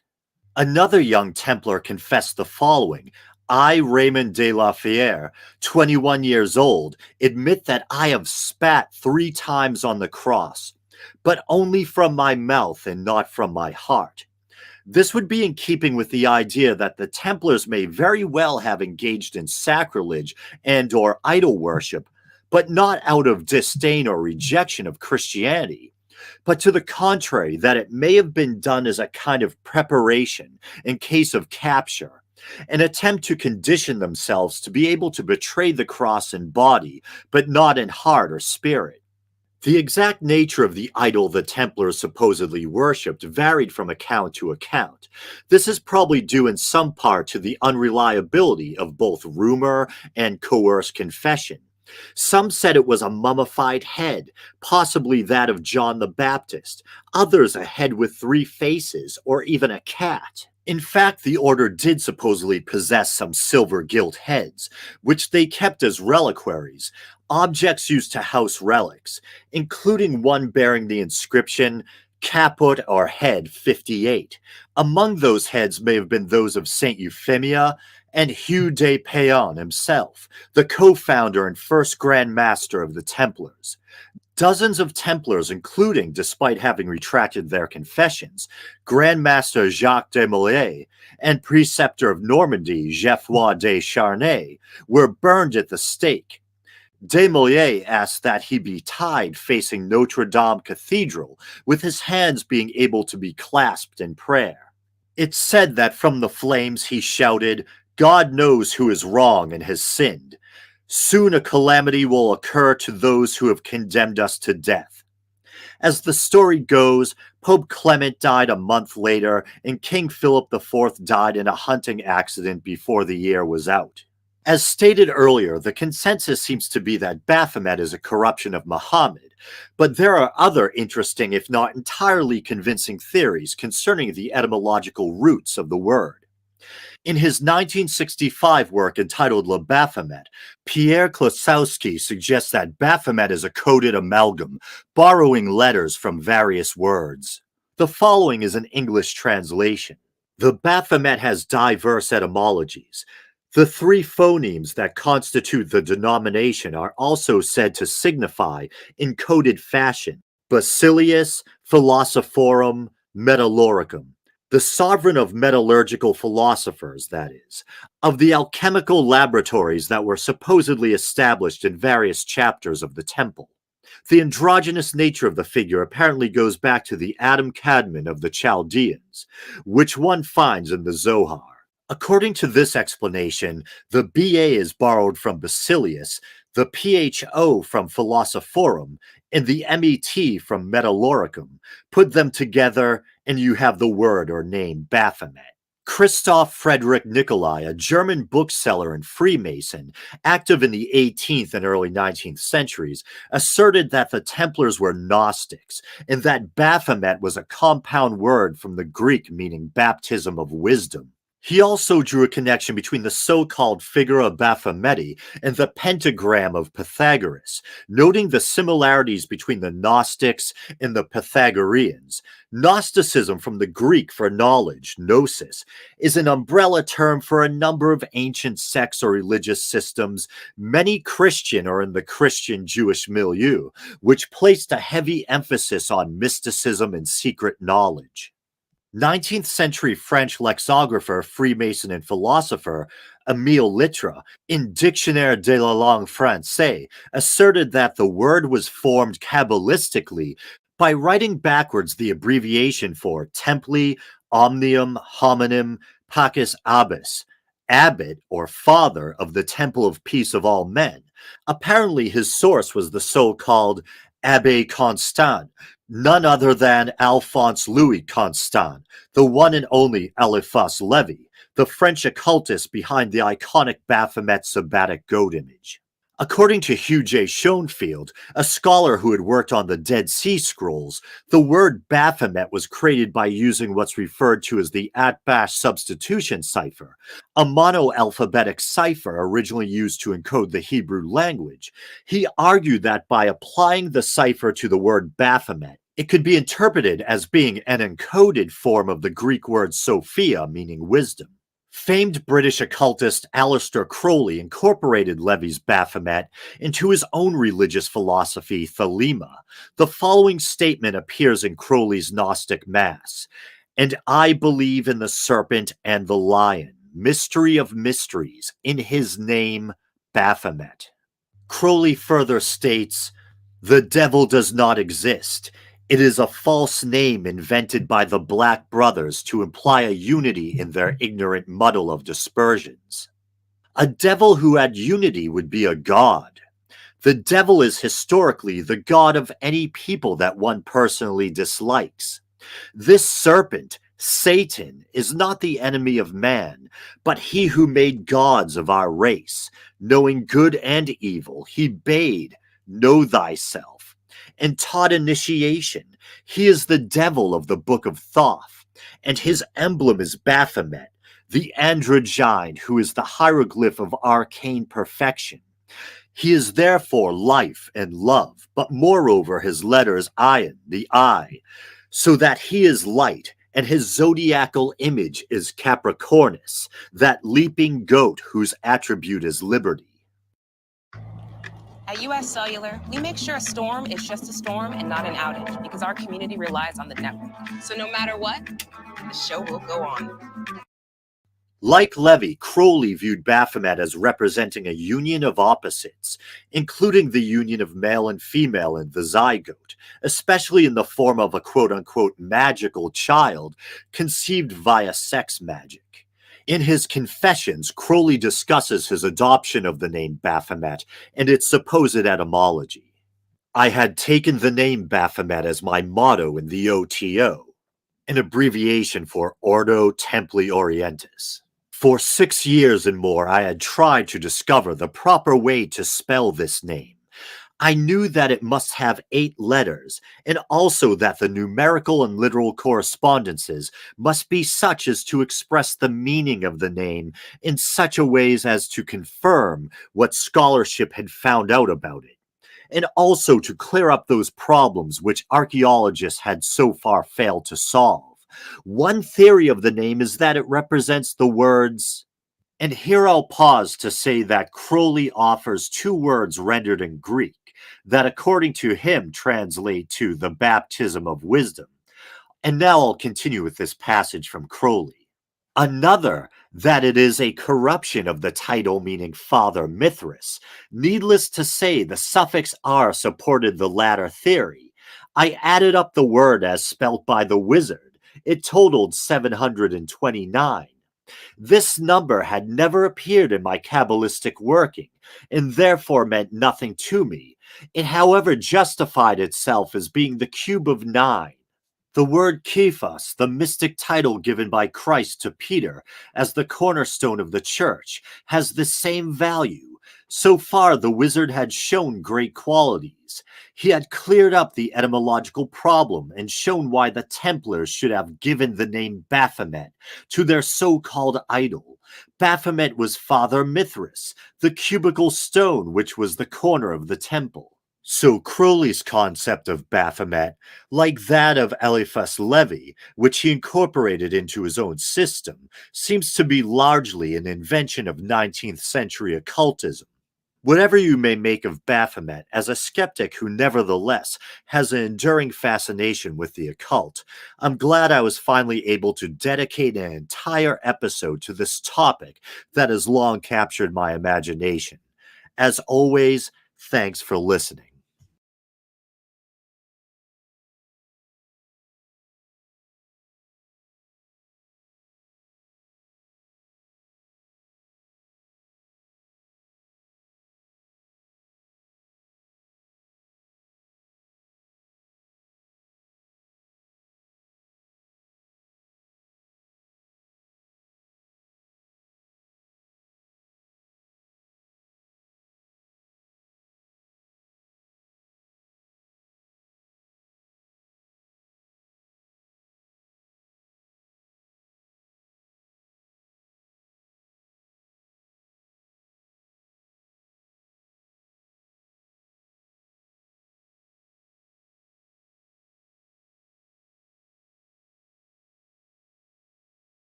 We back in the building, y'all. Peace, peace, peace.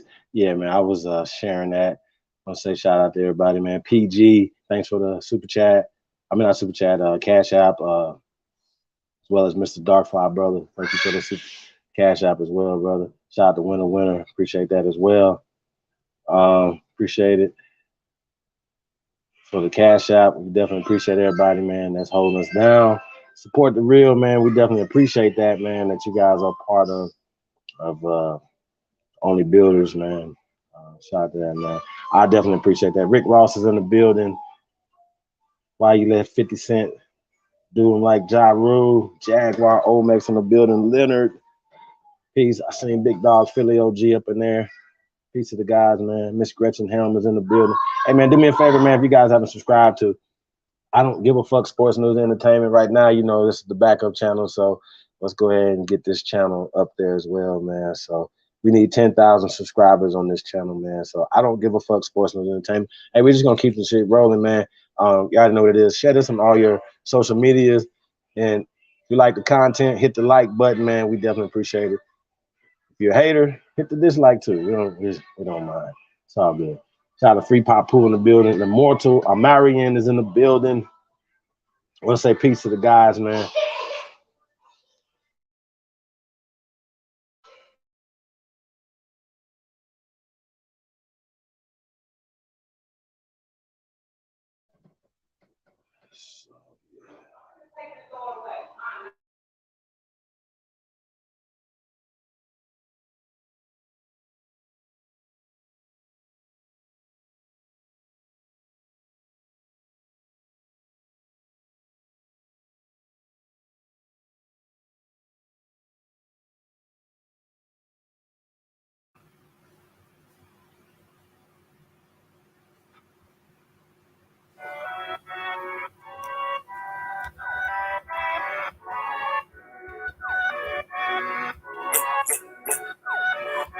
say they paper tripping, they ain't paper tripping. I ain't even got a social, bitch, I'm non-existent.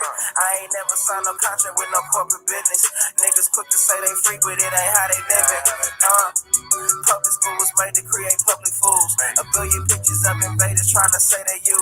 This Atlantis, this our planet, that's on I'm a rule. This ain't the book of old plays, it's the out of bull. They was never great, showing greatness and they get mad at you. Quick to holler slave, but in them days, bitch, they had masters too. 1655, Anthony Johnson took his slave to court. Black slave masters were majority till we went to war. Quick to holler out copper, copper color, copper strap and blow. Fuck the copper, social distance beef and had the copper stove. Chain by Slovakia in parliament, in case you didn't know. You wonder for a leadership, check me if you don't believe it. I need paper, big paper, big paper, I need paper, big paper, secret papers, I'm escaping. How the fuck I wake up in a business, paper tripping, cause these papers tripping now, paper tripping about that paper, big paper, I need paper, big paper, secret papers, I'm escaping. How the fuck I wake up in a business, paper tripping, cause these papers tripping now, paper tripping now. I made a point not to speak on the vaccination. Social media bringing in medical segregation. My body, my choice when abortion's a mission statement. Guess your body has no choice when you wait for the population. Gain of function research administered through the teachers. Fast turn to Jesus, they trapping it through the preachers. Got every family beef and can't even cough in their region. Controversy bringing leeches enough to break down your deepness. Force your pledge allegiance to a corporation. Power ain't for show, depends on your participation. Probably ain't gon' go for broke. They scary with no pawns to play with. Them hoes on the creeping like they disappear soon as the day hit. Randy Vaughn took them on, now her soul long gone, rest in peace. I'm acquired for this shit happened to me. Randy Vaughn took them on, now her soul long gone, rest in peace. I'm acquired for this shit happened to me. I need paper, big paper, big paper, I need paper, big paper, secret papers, I'm escaping. How the fuck I wake up in a business, paper tripping, cause these papers tripping now, paper tripping about that paper, big paper, I need paper, big paper, secret papers, I'm escaping. How the fuck I wake up in a business, paper tripping, cause these papers tripping now, paper tripping up.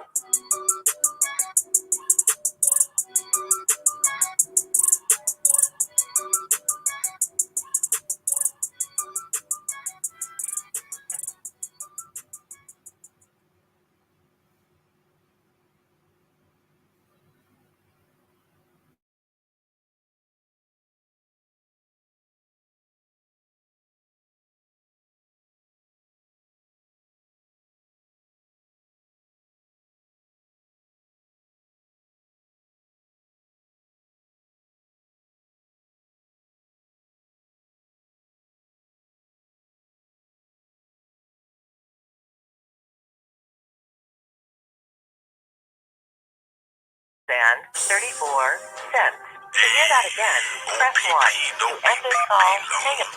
The true balance is $2,126 and... Everything start with the ops. Spell it for you, hear me? Peaches Pyrex gang, check this out. Look. OPP, no PPP. She see me, she kiki. All eyes on me. GTV, go get it, gang. GGG. OPP, no PPP. Top 10 tell him, yo. TTT. Who am I? Daddy Dope Dollar. DDD. OPP, no PPP. OPP, no PPP. She see me, she kiki. She wanna see that BBC. Big plumber lay pipe, no PVC. Plus I ball every summer like CP3. Thanks to COVID-19 and the CDC, I got 3,200 on my EBT. So that's Big King Crabs when I eat AT. I'm one of the best like BIG or PAC. Look, RTNOCAP. In the streets, I promise y'all I got my PhD. See my piss in my blood full of THC. You can see it in my skin like a TAT. When I put it in her throat, she gon' GAT. I ain't with it if it ain't about a BAG. Like PAT. Paper power and prosperity. PPP. Potent plants and parakeets. PPP. Pretty P poking. Plenty prostitutes provoking. Black educated intelligent. BET. Treat the average bad chick like a PET. I'm a dog. I ain't never seen a VE. When you talking about hustling, I'm a VET. They need to let the real hustlers out of TDC. Cause the kids out here stuck like PCP. The old heads stuck in the past like a DVD. Listen, A, B, C, D, E, F, G, H, I, J, K, elemental PIPs. No JOBs, no GEDs. $1 million made off DOPE. BPD couldn't see OPE. From the ESK to the OGP. We sold to the black and white like an OTV. I just ATE. Big tomahawk steak from HEB. OG King Kong, big APE. I do a trail ride show on an ATV. Been rapping since 1983. My favorite color purple, GRAPE. OPP, no PPP. Sold to the black and whites like an OTV. OPP, no PPP. OPP, no PPP. I just ATE. Tomahawk steak straight from HEB. OG King Kong, big APE. Do a trail ride show on an ATV. Been rapping since 1983. Color purple like a GRAPE. Blowing Zaza, no CBD. All my youngsters train to go TTG.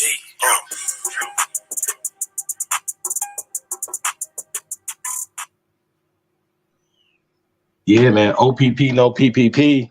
That's my OG, man, on all platforms, y'all. All music, all day, y'all. What it do? You tuned in to the greatest of all time. I want to say peace to everybody tapped in. Shout out to all the GOATs. Press GOAT if you're in there, man. James Williams. Shout out to James Williams for the cash out, man. Appreciate that on the buildings, man. Shout out to all the real ones out there, man. We definitely appreciate y'all. Running backs in the building. Make sure we got that. Mound City Mellows in the building.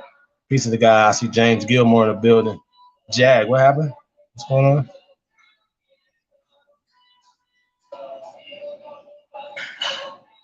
Oh, man. Sorry, y'all. Condolences, man. You and your family, bro. Sending love and well wishes out there. Press GOAT. Peace of the guys, man. I see Charles Clark in the building. The quadruple OG, Wilmore Reed is in the building. Snake God, what up, though? Miss Carleen McLean, bliss up, big ups to all our brothers and sisters on the Caribbean islands and all the conjoining islands, north, south, central, all the Americas. I want to say shout out to y'all, man. Shout out to everybody tapped in. Taino Fury is in the building. Shout out to the Aborigine. Peace of the guys in the building. Long time no see. Flat. What's this from the start? That's what's up. Shout out to Flat from the start. Shout out. Okay. Well, I ain't gonna know about all that right there. You got definitely one part of it. I'm the realest nigga alive. Just wanted everybody to know that. Hey, if you guys think, you pick leaders by likes and shares, then that's why y'all got Kamala Harris and motherfucking Joe Biden in the office right now. Or that's why shit's not going good, because we've been easily led astray, y'all. So this is what we're talking about. And we understand that these people right here, Pedro, what it do? Shout out to Pedro. Pedro. Say your last name. Shout out to Pedro. Definitely appreciate it. Okay. That's my brother. Jaguar, thanks for the cash out. Jaguar, peace of the God. Jaguar making the building.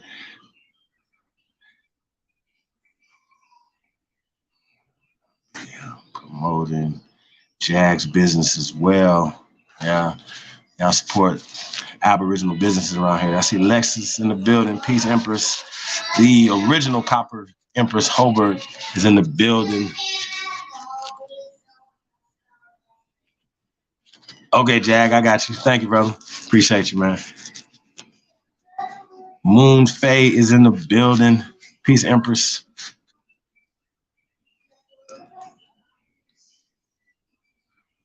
Hey, yeah, no, it's going to be a closed cast tonight, y'all. I'm just getting started. I swear to God, I ain't even got started yet. Y'all think it's tripping.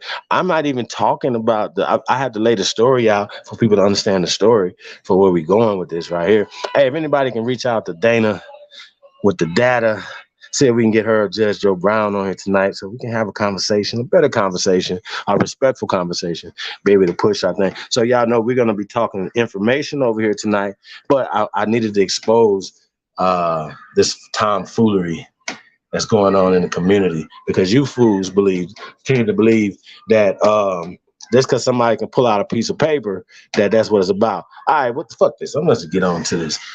Let's do this. Let's pull up the National Archives first. Because, I asked the guy last night about the Library of Congress and him, saying that he goes and pays for all these records at the Library of Congress. We're going to get into this a little bit just to see, what is he talking about, what's going on. I asked the question, who do you guys think fund the Library of Congress or the National Archives? Who y'all think fund them? This is a trivia question for the evening. And we're talking Bapthomet, right? Because once again, we're linking all this together.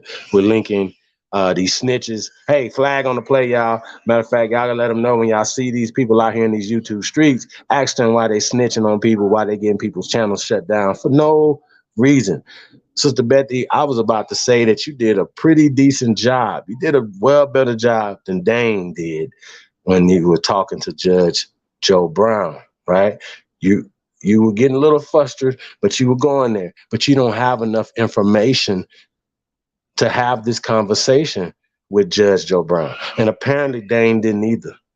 Y'all see how this work? Y'all know how y'all be like, y'all remember back in the days when shout out to Aboriginal TV, he remember this. Everybody else around remember this too. That he was supposed to sit down with Jabari and everybody was like, he ain't ready. He's too young. And y'all remember what I said? Ab, you remember what I said? Nah, he ready.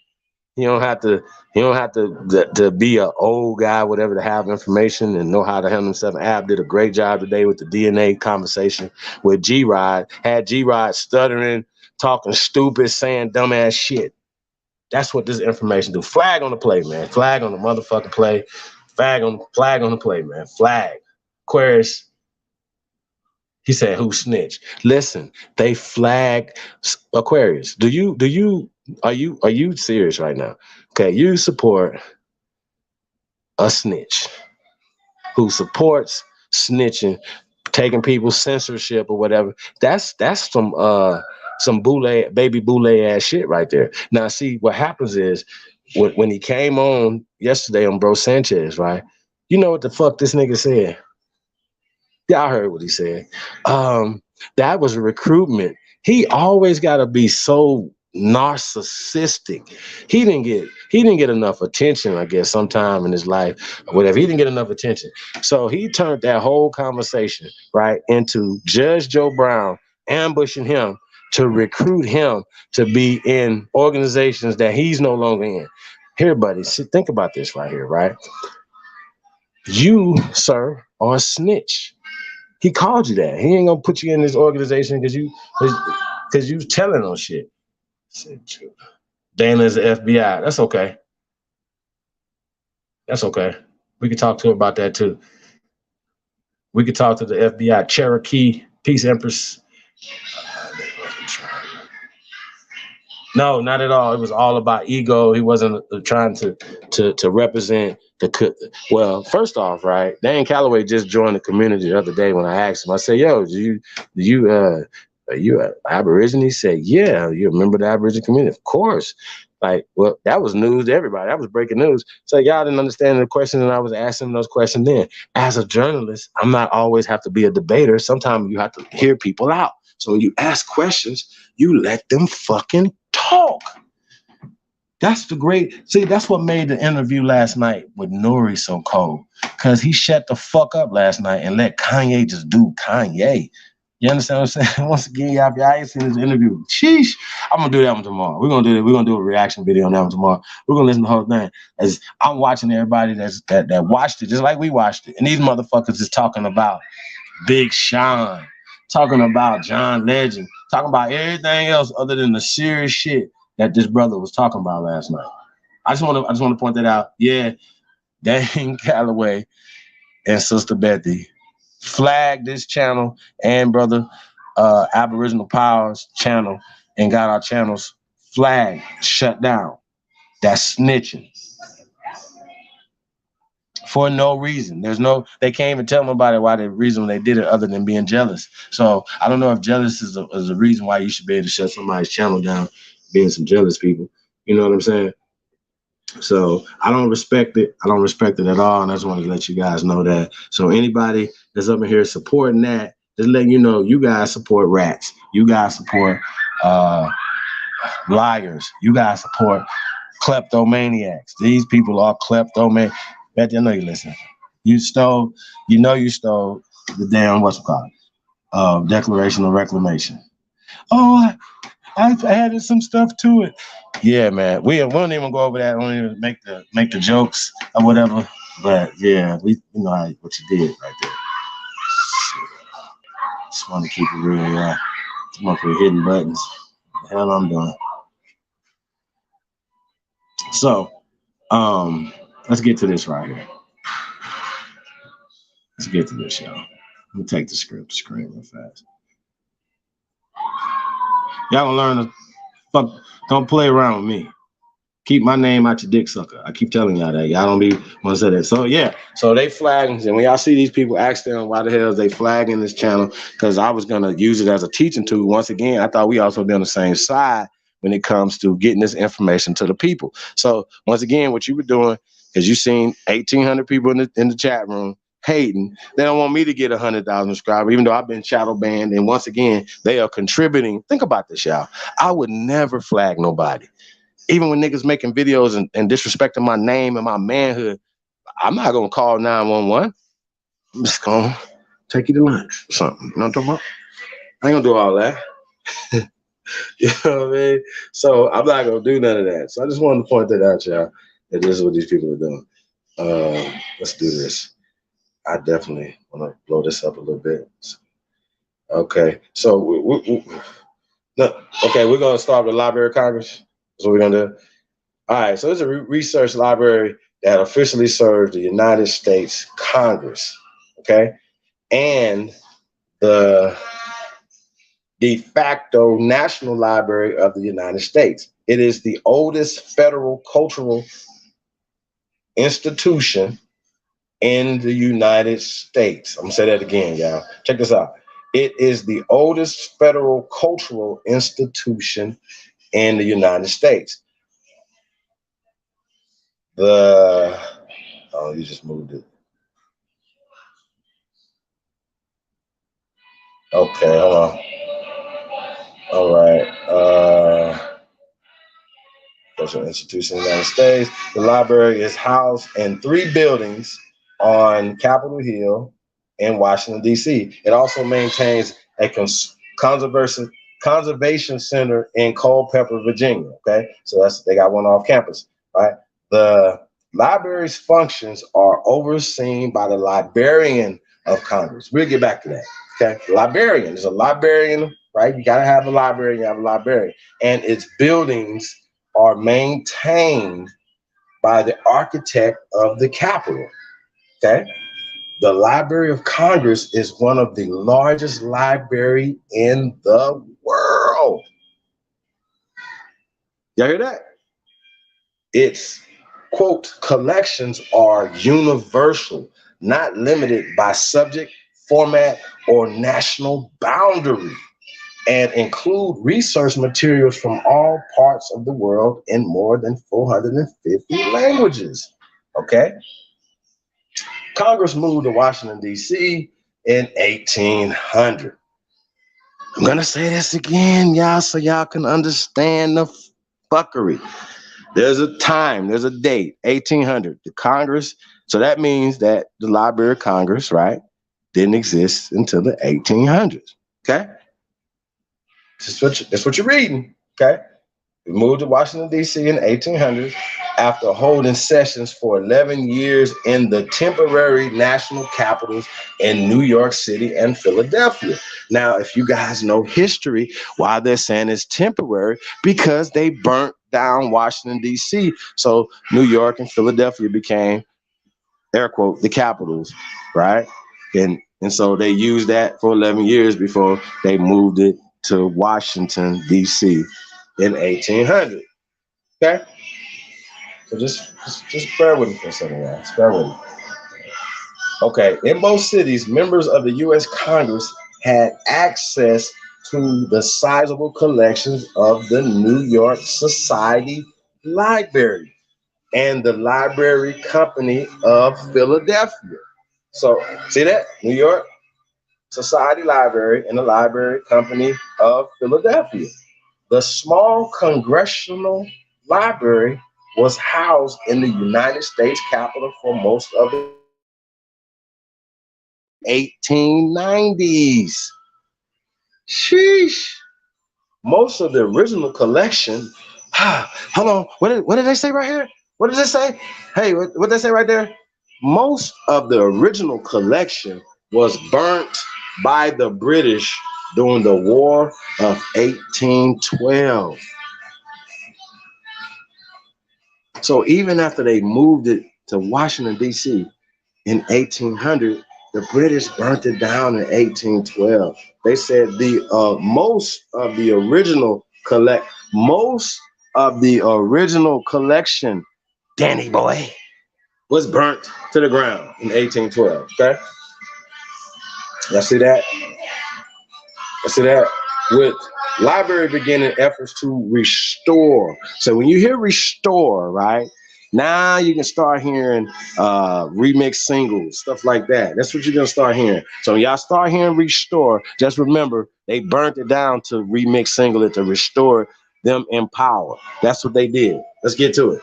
So when you're reading shit that comes from this, you have to know, okay, well, you know, for one, the original shit's not there. So now somebody has created a Harry Potter Matrix story for y'all.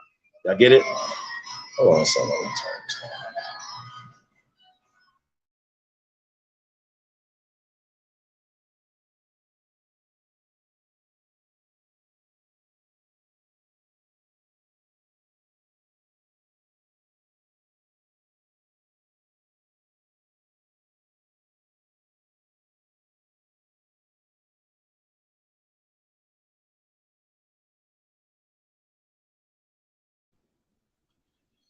Yeah, you know, we got school going on over here and shit.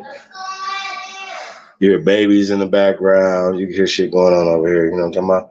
So, okay. So the British during the War of 1812, with the library beginning effort to restore collection in 1815, the library purchased Thomas Jefferson's entire personal collection of 6,487 books, and its collection slowly expanded in the following years, although it suffered another fire in its Capitol chambers in 1851.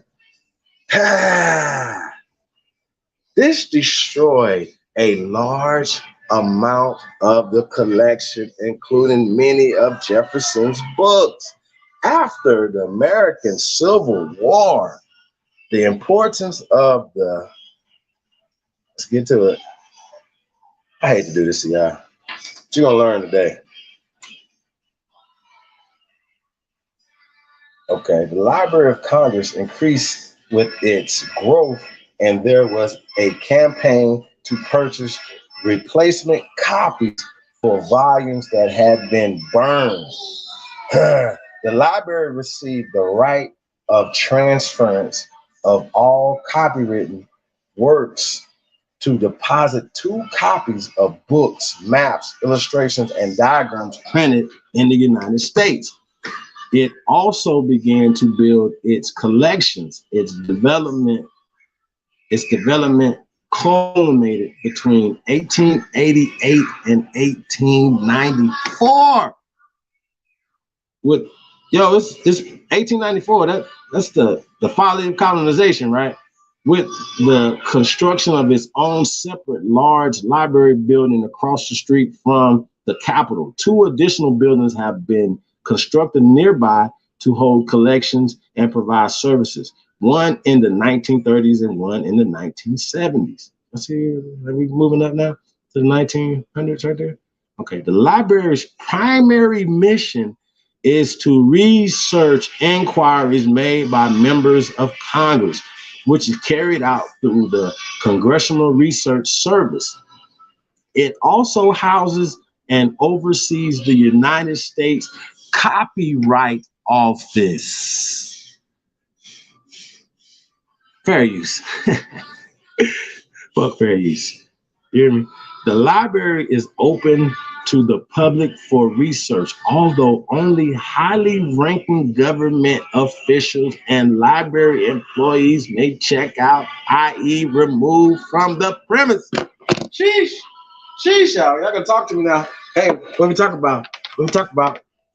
So you niggas might have some motherfucking clearance over there. Y'all might have the little badge to be able to go up in there or whatever and take this shit out of here. It gets bad. Okay, so here's the history of it. 1800, 1851, the origins of Jefferson contributions. James Madison of Virginia is credited with the idea of creating a congressional library.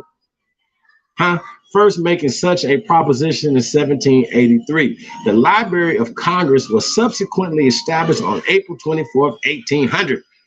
When President John Adams signed the Act of Congress, also providing for the transfer of the seat of government from Philadelphia to Washington, D.C., to the new capital of Washington, D.C., right? Part of the legislation, right, this 1800, appropriated, quote, $5,000 for the purchase of such books as may be necessary for the use of Congress and for fitting up a suitable apartment for containing them. Books were ordered from London, and the collection consisted of 740 books and 3 maps, which were housed in the United States Capitol. Okay, so we're gonna keep going a little bit more. It's gonna get interesting, y'all. President Thomas Jefferson played an important role in establishing the structure of the Library of Congress. On January 26, 1802, he signed a bill that allowed the president to appoint the Librarian of Congress, sheesh, and establishing a joint committee on the library to regulate and oversee it. The new law also extended borrowing privileges to the president and vice president, okay? In August 1814, after routing an American militia at Bladensburg, the British bloodlessly occupied Washington, D.C., right? In retaliation for the American destruction of Port Dover, the British ordered the destruction of numerous public buildings in the city. British troops burned the Library of Congress, including its collection of 3,000 volumes. These volumes had been held in the Senate wing of the Capitol. One of the few congressional volumes to survive was a government account book of receipts and expenditures for 1810. It was taken as souvenir by the British naval officer Sir George Cockburn, right, whose family returned it to the United States government. Okay, let's get to it.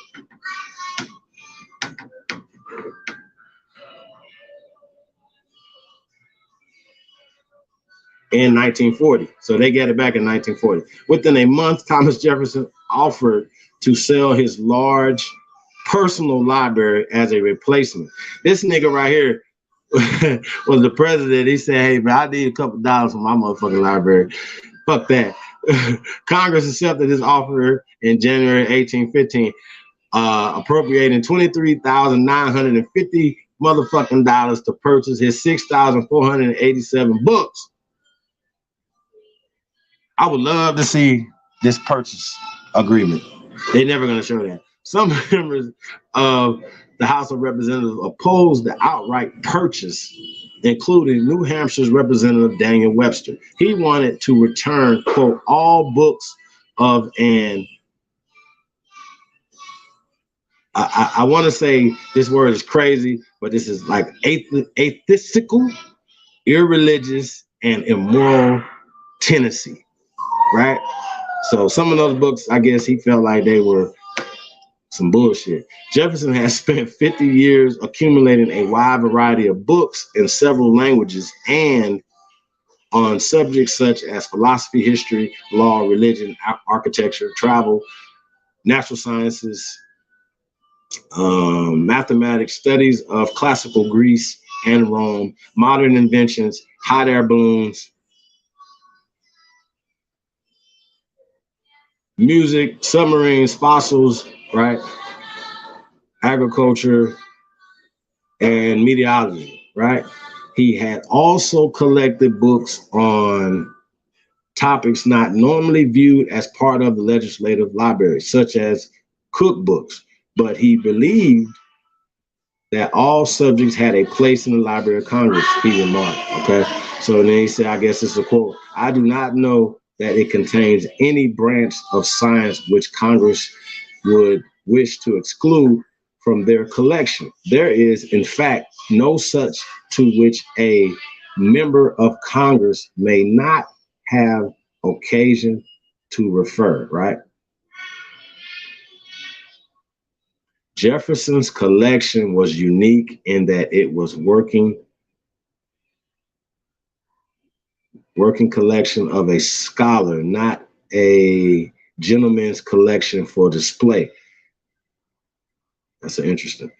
With the addition of his collection, which doubled in size of the original library, the Library of Congress was transformed from a specialist library to a more general one. His original collection was organized into a scheme based on Francis Bacon's organization of knowledge, okay? Specifically, Jefferson had grouped his books into memory, reason, and imagination and broke them into 44 more subdivisions. I'm gonna say that again. Jefferson had grouped his books into memory, reason, and imagination and broke them into 44 more subdivisions, right? The library followed Jefferson's organization scheme until the late 19th century, when librarian Herbert Putnam began work on the more flexible Library of Congress classification structure. This is now applied to more than 138 million items. Okay, let's keep going. I'm getting somewhere, y'all. I know this is kind of boring. Bear with me. Bear with me. I know y'all heard for Dane Calloway.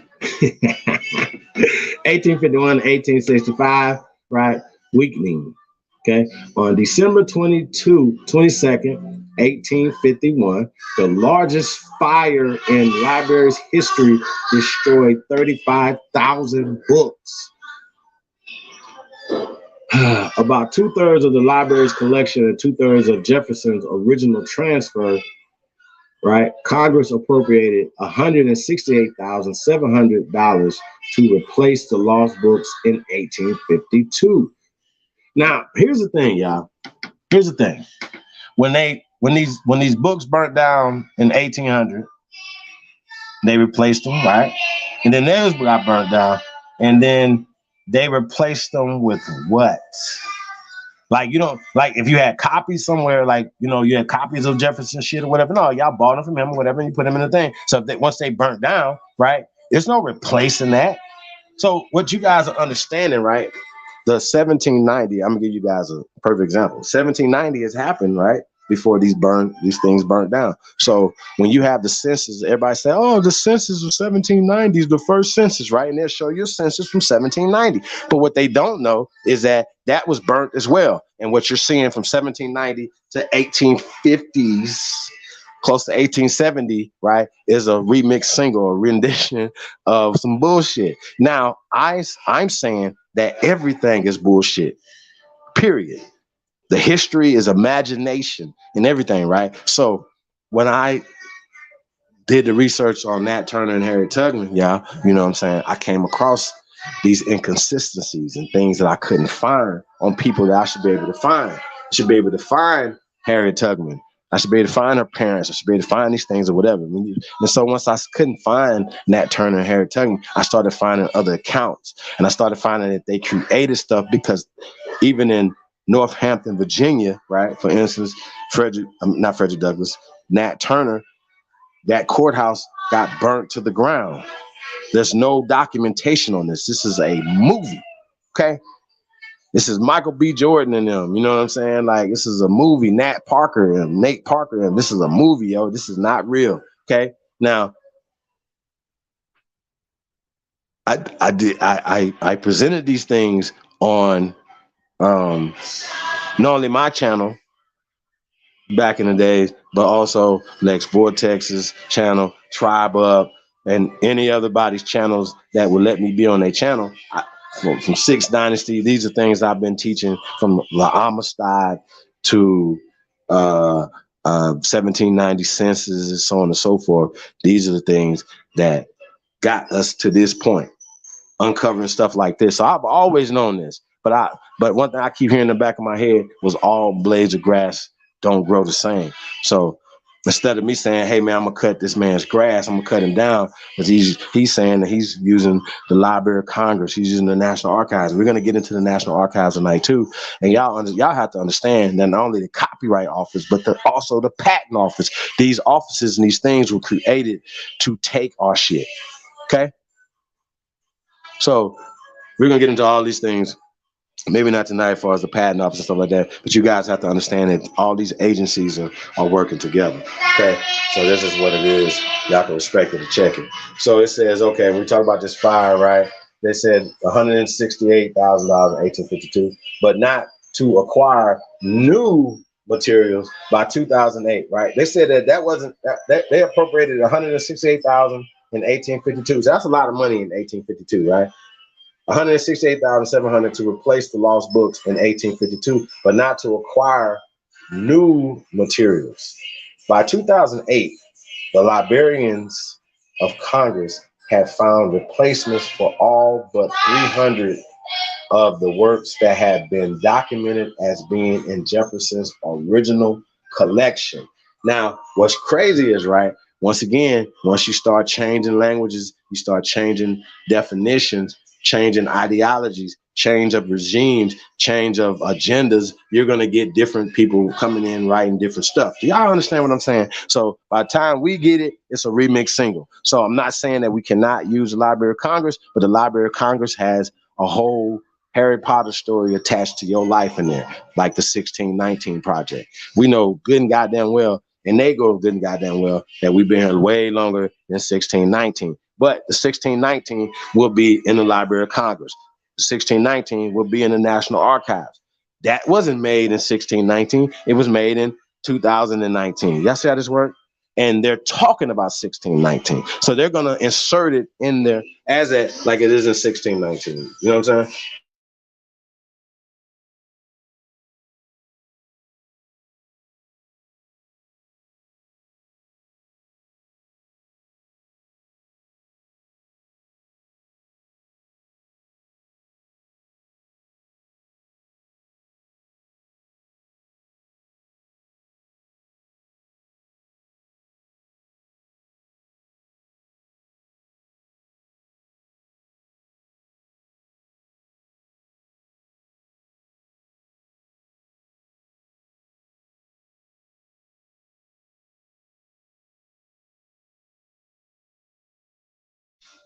I'm back, y'all. I'm telling you this.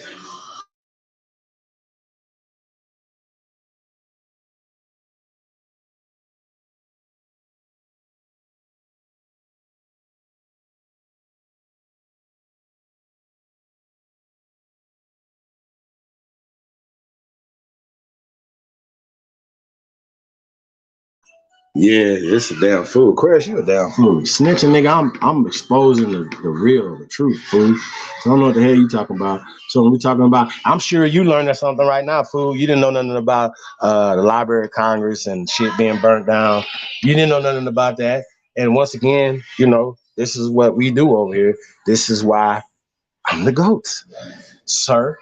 So you in the damn chat room being a goddamn cheerleader for somebody else. Come on, bro. You sound crazy as hell, man. Once again, he was a whole buster. So that let me know how y'all are. You niggas is busters, man. Niggas a whole buster. They said they replaced all but 300 of Jefferson's right, that had been documented being in Jefferson's original collection, right? This marked the start of the conservative period in the library's administration by librarian John Silver Meehan, right? And Joint Committee Chairman James A. Pierce, who restricted the library's activities, right? Meehan and Pierce's view about a restricted scope for the Library of Congress reflected those shared by members of Congress. While Meehan was librarian, he supported and perpetuated the notion that, quote, the Congressional Library should play a limited role on the national scene, and that its collections, by and large, should be emphasized American materials of obvious use to the U.S. Congress. Okay? In 1859, Congress transferred the library's public document distribution activities to the Department of the Interior. I see how this is going right now. And its international book exchange program to the Department of State. Okay, so now we did the Department of Interior, we did the Department of State, right? Now all this is definitely this is a government agency. This is all under right now, all under Homeland Security and all these other things. It goes to the Justice Department and everything else. We're gonna get to all that, y'all. I'm getting ahead of myself, but I just needed to let you know this is all going somewhere. This is all connected, the dots. Okay, so this is what some people don't do. I'm a forensic researcher. Okay, this is what I do. Keep that back in your mind. During the 1850s, Smithsonian Institution librarian Charles Smithsonian Institution, right? So some of y'all think they credible, right? Librarian Charles Coffin Jewett aggressively tried to develop the Smithsonian as the United States National Library. I'm gonna say that again. This nigga tried to make the Smithsonian the United States National Library. His efforts were blocked by Smithsonian Secretary Joseph Henry, who advocated a focus on scientific research and publication, right? To reinforce his intentions for the Smithsonian, Henry established laboratories, right? Developed a robust physical sciences library and started the Smithsonian Contributions to Knowledge. The Smithsonian's contribution to knowledge. The first of many publications intended to decimate research. Okay, hold on. Let me say this again. Let me make sure I'm getting this right.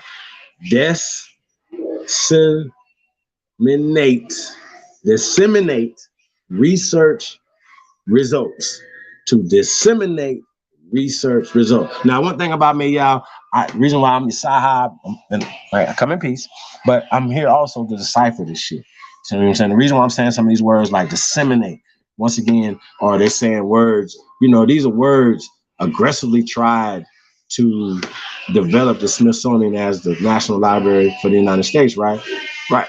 Oh, okay. Well, who's funding the Smithsonian? Who's funding these organizations? Because that was the question I asked earlier. I don't know if anybody answered that question. I'm gonna go back in the chat room in a second, right? But this is what they're doing, right? This is how they're rewriting history. When we talk about where did they get power? How did they get power? This is where they did it. This is where it happened. Okay? Everybody talking all this shit. In order for us to change stuff and to make shit happen, we gotta start coming up with solutions. And this is the solution is going to where it happened and changing it there. Now, at the same time, they're changing our identities. They're changing names and these remixed singles. Y'all understand? God damn. This shit is crazy to me. During the 1850s, Smithsonian, okay, we got to that point. Okay, advocated at that. It's physical library, okay, Smithsonian contributions to knowledge. I think that's pretty interesting, right? The first of many publications intended to decimate research results, right? So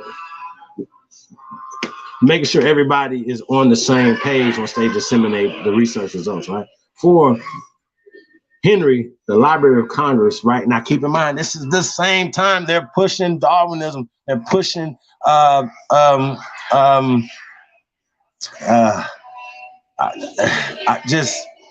just their supremacy around the world. I don't want to say that, but y'all understand what I'm saying. This is the time period when this stuff is happening and how they used America at this time period to do it.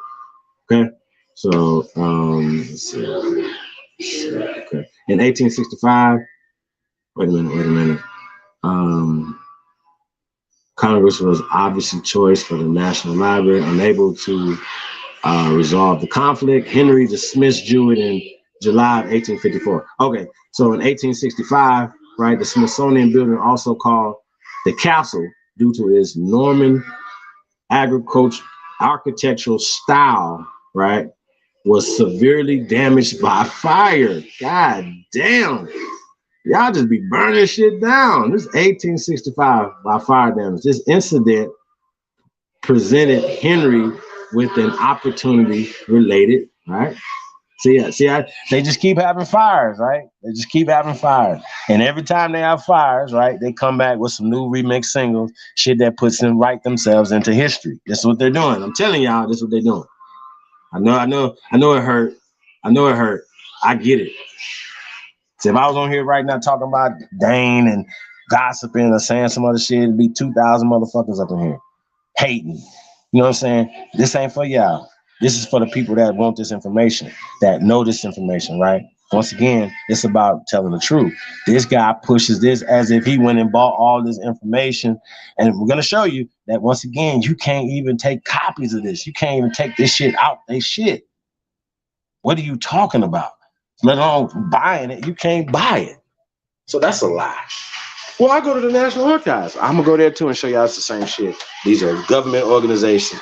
And unless you got government clearance, you're not getting none of this information out of there. Stop it. They put motherfuckers in jail and fine motherfuckers for taking shit out of the Library of Congress. And don't take my word for it. This is what they're saying. They locking motherfuckers up all the way up until today for trying to steal shit out the Library of Congress. Okay?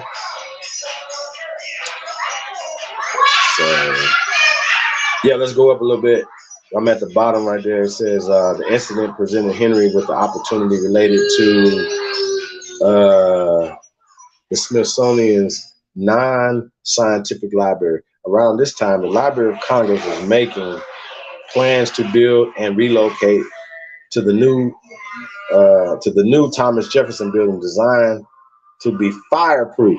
Now, check this out. The new Thomas Jefferson building, y'all, was designed to be fireproof. Remember that, right? It was fireproof. Okay. Authorized by an act of Congress, Henry transferred the Smithsonian's non-scientific library of 40,000 volumes to the Library of Congress in 1866, y'all. Sheesh. President Abraham Lincoln appointed John G. Stevenson as Librarian of Congress in 1861, okay? The appointment is regarded as the most political to date. Stevenson was a physician and spent equal time serving as librarian and as a physician in the Union Army. He could manage, see what he can manage, yeah. He could manage this division of interest because he hired Ainsworth Rand Spofford as his assistant. That's what did it. Despite his new job, Stevenson focused on the war. 3 weeks into his term as Librarian of Congress, he left Washington, D.C. to serve as a volunteer aide de camp at the battles of Chancellorsville and Gettysburg during the American Civil War, right? Stevenson's hiring of Spofford, who directed the library in his absence, may have been his most significant achievement, okay? Now this gets interesting, y'all. It's about to get interesting. It's really about to get interesting. I know this is getting kind of boring, but I gotta walk it down for y'all, right? 1865 to 1897, Spofford's expansion. Okay, keep that in the back of mind. Now they're in a fireproof building, right? So librarian Ainsworth Rand Spofford, who directed the Library of Congress from 1865 to 1897. That's a long ass time. Built broad bipartisan support to develop it as a national library and a legislative resource. Okay, he was aided. Now what that means is that the Congress, you know, they're going in these libraries and they're getting things out of here that would aid them in voting and law, right? You know what I'm saying? They say, okay, well, this happened in history, okay, to whatever, right? So some of the stuff that they're pushing, like African American, for instance, or, you know, certain terminologies for us or excluding us from certain things, these things are already been written in there because the guys like spoke for them. I don't have to tell you guys that these guys were all a part of these secret societies. When we're talking about the Bapthomet and the Baby Boulay and all these other people, these guys are Masons. And they're not working for the best interests of our community. Not to say that the guys that look like us weren't working for the best interest of our community, because if they didn't, some of us wouldn't be here right now. You understand what I'm saying? So, okay, so let me get to this guy right here, right? So it says he was aided by expansion of the federal government after the war, right? So because after the war, they expanded. They got more states involved in whatever, right? So they expanded, right? Think about this, right? So the Louisiana Purchase has already happened according to them, right? So they just say stuff, right? Think about it. He was aided by the expansion of the federal government after the war, right? So that means that those states expanded, went into the state. Hey, yeah, we're gonna have to do that tonight. We're gonna get into that tonight. The Arkansas joint, Louisiana Purchase. We're gonna do that in a minute. I'm gonna show y'all something. We're gonna play that for a second so y'all can see this and make all this make sense, right? So, okay, so we talk about that. He began comprehensively collecting Americana, and American literature, led the construction of a new building to house the library, and transformed the Library of Congress position into one of strength. Okay, remember, they went into the new building that's fireproof, right? Strength and independence. Between 1865 and 1870, Congress appropriated funds for the construction of the Thomas Jefferson Building. I remember the fireproof one. Placed all copyright, registration, and deposit activities under the library's control, and restored the International Book Exchange. The library also acquired the vast libraries of the Smithsonian and of historian Peter Force, okay? Strengthening its scientific and Americana collections significantly. By 1876, the Library of Congress had 300,000 volumes. It was tied with the Boston Public Library as the nation's largest library. It moved from the Capitol building to its new headquarters in 1897. With more than 840,000 volumes, 40% of which had been acquired through copyright deposits. Okay? The plot thickens. Let's get it. A year before the library's relocation, the Joint Library Committee held hearings to assess the conditions of the library and plan for its future growth and possible reorganization. Spofford and 6 experts sent by the American Library Association testified that the library should continue its expansion to become a true national library. Based on the hearings, Congress authorized a budget that allowed the library to more than double its staff from 42 to 108 persons. Senators Justin Morrill of Vermont and Daniel W. Voorhees of Indiana were particularly helpful in gaining support. The library also established new administrators, right? Some of the Library of Congress holdings and shelves inside the newly opened Thomas Jefferson building. But look how the books all on the ground and everything all crazy looking, right? So, big game. This is 1897, right? It's fireproof. It's fireproof. Yeah. 1897 is fireproof. Let's get it.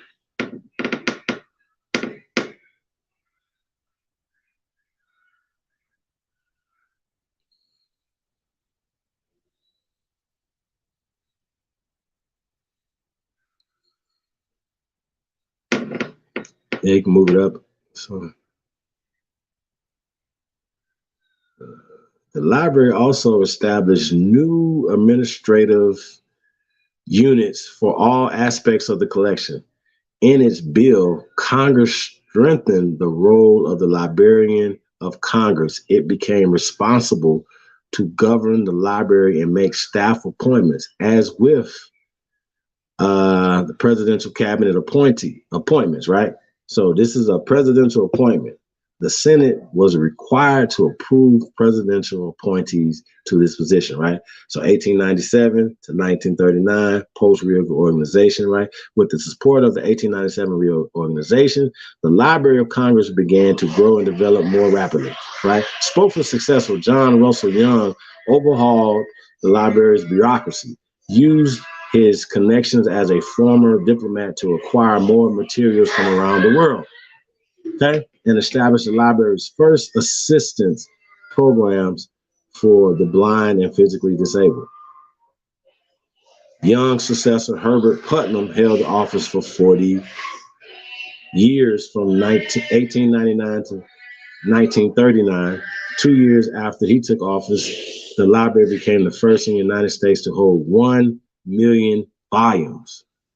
Putnam focused his efforts to make the library more accessible and useful to the public, and for other libraries, he instituted the Interlibrary Loan Service, transforming the Library of Congress into what is referred to as a, quote, library of last resort. Putnam also expanded library access to, quote, scientific investigators and duly qualified individuals, end quote, and began publishing primary sources for the benefit of scholars. Now, here's the problem I have with the primary sources. They done got burnt down. We're in the 1930s right now. The shit got burned down 3 times already. What the hell is y'all talking about? How would you have a primary source? These are not primary sources, y'all. Adams Building opened up 1939. South Reading Room with murals by as I went. Now, they turned it to the Adams Building. Okay, we're going to get to that. I don't want to get ahead of myself. All right, so primary sources for benefit of scholars. Okay, let's go. During Putnam's tenure, the library broadened the diversity of the acquisitions. In 1903, Putnam persuaded President Theodore Roosevelt to use executive order to transfer papers of the transfer papers of the founding fathers from the State Department to the Library of Congress. Putnam, right, expanded foreign acquisitions as well, including the 1904 purchase of a 4,000 volume library of indica. Damn, where that's at? Need some indica. What y'all smoking on tonight?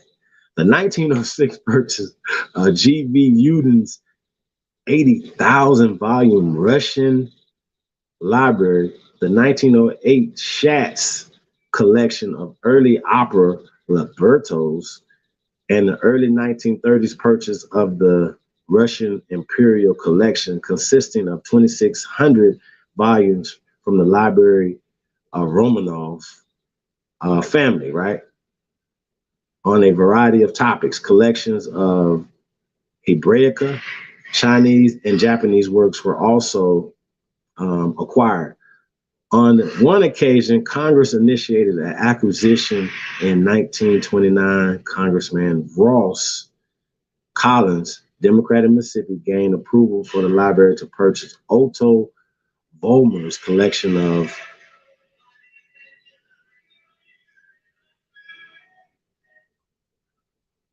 of Harry Potter books. No, I'm just playing.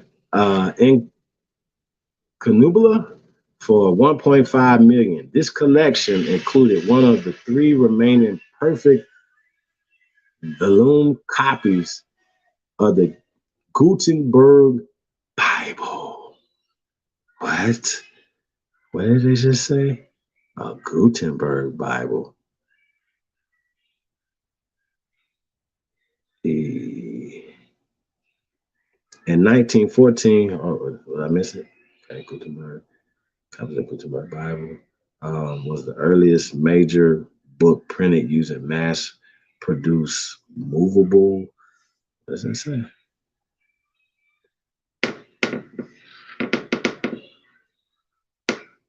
Also known as 42-line Bible, the Mazarin Bible, or the B42, was the earliest major book printed using mass-produced movable metal type in Europe. It marked the start of the Gutenberg Revolution, right? So when we're talking about the Gutenberg, y'all, I need y'all to understand. We're talking about a printing press, printing, the Gutenberg Revolution, right? Printing is a process, right? So we're talking Gutenberg. So I think it's really interesting. Y'all, we're gonna be on this for sheesh. I promise you, I'm trying not to be so boring. I'm trying to get back to this goddamn story, yo. I wanna get through this real fast, y'all. So these niggas, they buying books like this Gutenberg Bible right here, right? 1914. Because Putnam established the Legislative Reference Service, right, as a separative administrative unit of the library, right, based in the progressive era philosophy. So when you hear that right there, progressive era's philosophy, these niggas is changing shit, right? For them, I'm telling you, man, like they killed us with the pen. They said the pen is mightier than the sword. Well, this is where they did it at right here. Okay. So philosophy of the science to be used to solve problems, right? That's what we're supposed to be solving this problem, right? And modeled after successful research branches of state legislators. The LRS would provide informed answers to congressional research inquiries on almost any topic. In 1965, Congress passed an act allowing the Library of Congress to establish a trust fund board to accept donations and endowments. Like, we need to go any further? Right? Do we need to go any further? Like from there? Like, okay, John D. Rockefeller, right? Wilbur, Archer M. Huntington, all right, Withall donated 5 what's that? Stradivarius violins, right? To the library. Elizabeth Sprague Coolidge donation paid for a concert hall, right? So I mean, y'all get the point right there, right? Let me skim through this. Okay. So rice plants eventually filled the library's main building, although it used shelving.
I'm back here.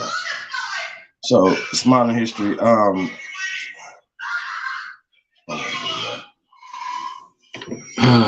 So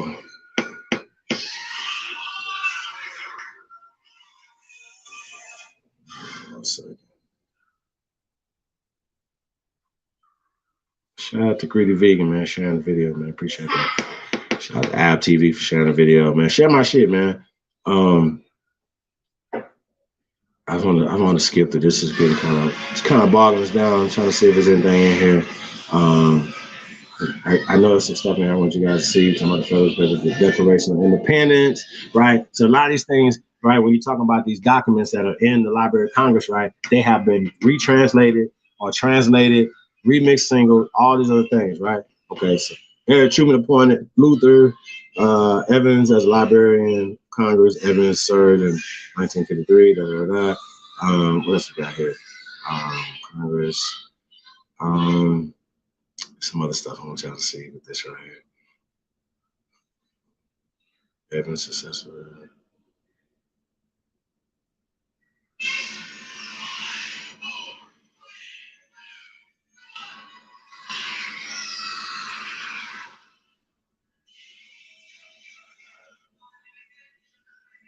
Okay, yeah, keep going.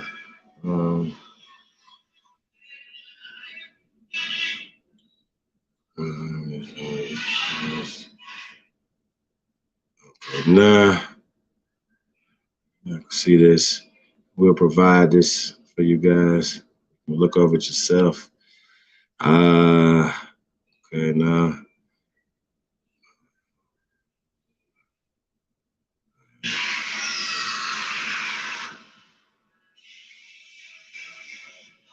Okay, so it says right here, American Memory, created in 1990. American Memory created in 1990, which became the National Digital Library in 1994. It provides free access online to digitize American history and culture resources, including, right, primary sources with creatable explanations to support use in K through 12 education. Now, we know that these people, the Carnegies, these different people or whatever, fund this and gave endowments and stuff like that, whatever, right? But what's interesting right here, right? Did y'all just see this right here? That is free access online, digitized American history. Now, everything's not in there or whatever, but because all the volumes and stuff haven't been placed in the thing. So you have to go down there to the Library of Congress and get this stuff. So Thomas.gov website launched in 1994 to provide free public access to U.S. federal legislative information with ongoing updates. And Congress.gov website to provide a state-of-art framework for both Congress and public in 2012. Okay? Some of this stuff is just gonna pass through.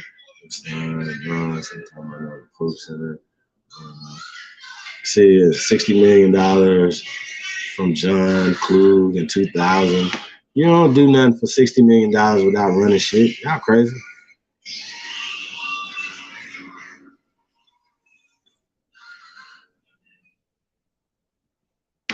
I wanted to show you guys. Keep going down when they talk about.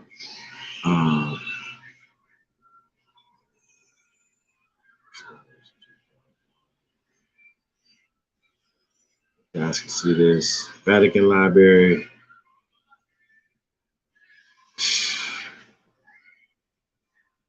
Magna Carta.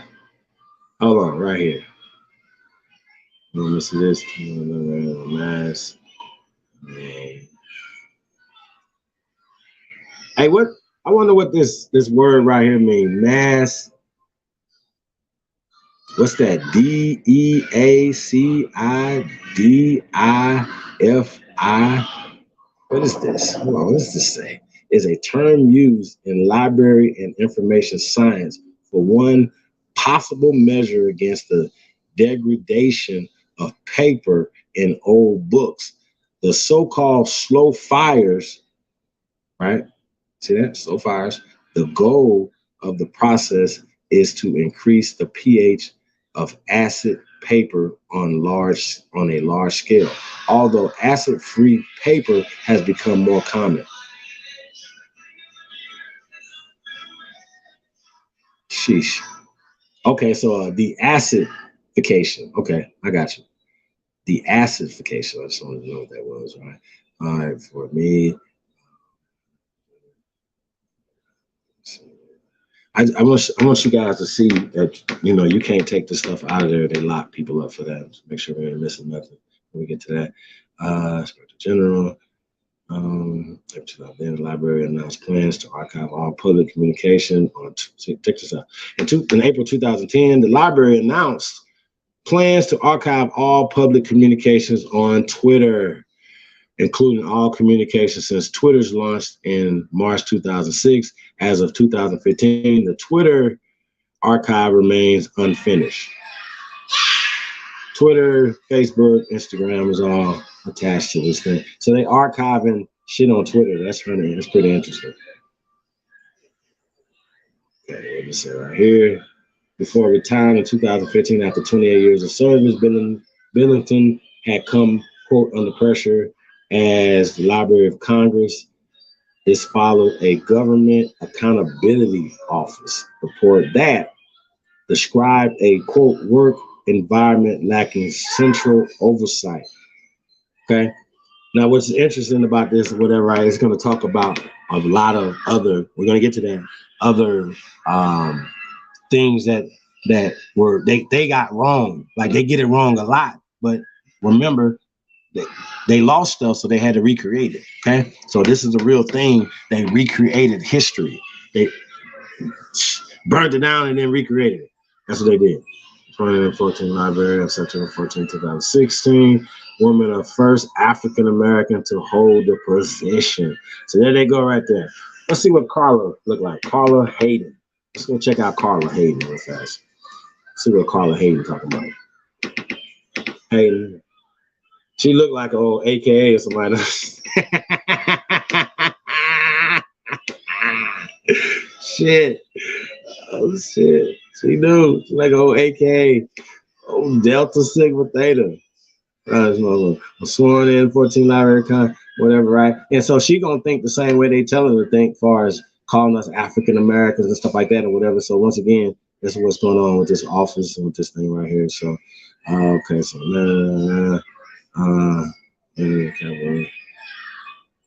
so check this out. On January 6, 2021, right? Y'all remember the Capitol rioters went in there at 1:11 p.m. Eastern time. The library's Madison building and the Cannon House office building were the first buildings in the Capitol complex to be ordered to evacuate as rioters breached the security perimeters before storming the Capitol buildings.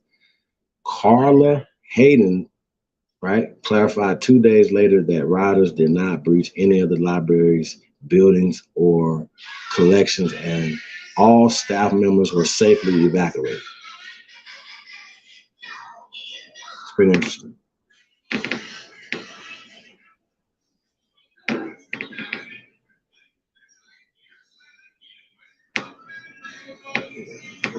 Y'all see the stuff they got in there? Y'all can go check out the Gutenberg Bible, Saint Light's Abbey, Black Forest, one, room copies.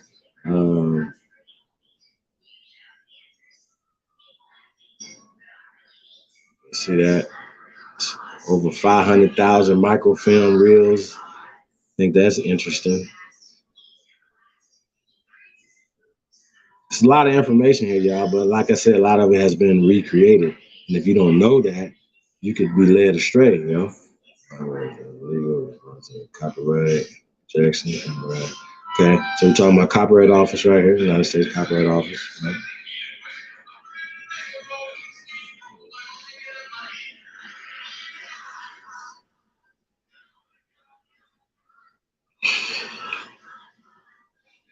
Okay, keep going. Let me get past this part right here. Hold on, Library of Congress states. Go back down a little bit.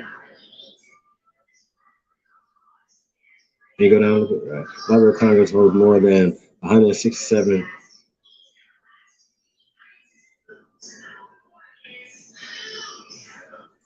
Okay, no, go down a little bit more. I mean, yeah, go back down a little bit more. There's something interesting that it just said right there. It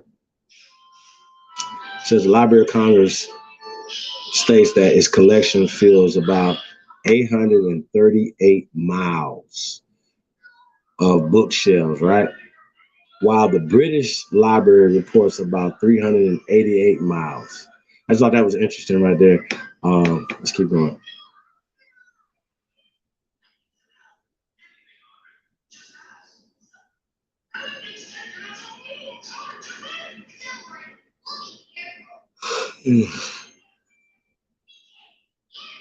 Check this out.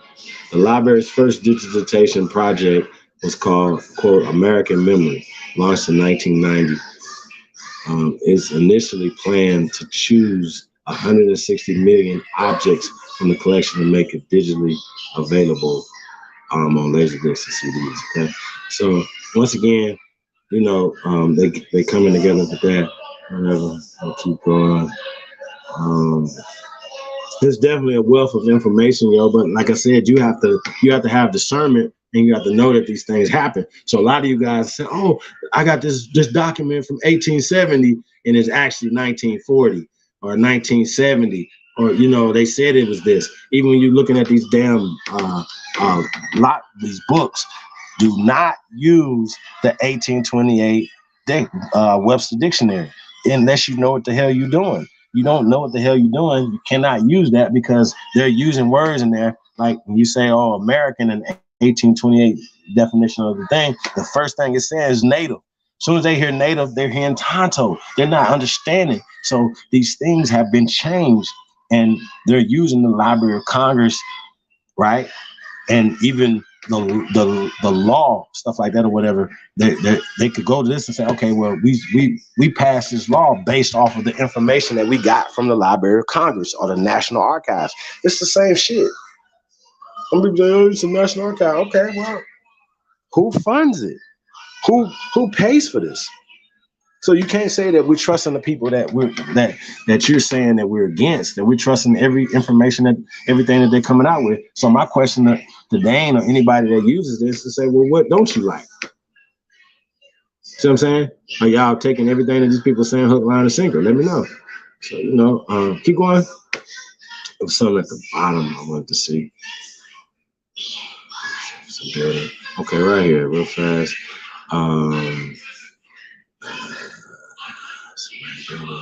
Those are 3 buildings now. All right. This building was burnt down. I don't know why they're not talking about it right here. Okay, keep going.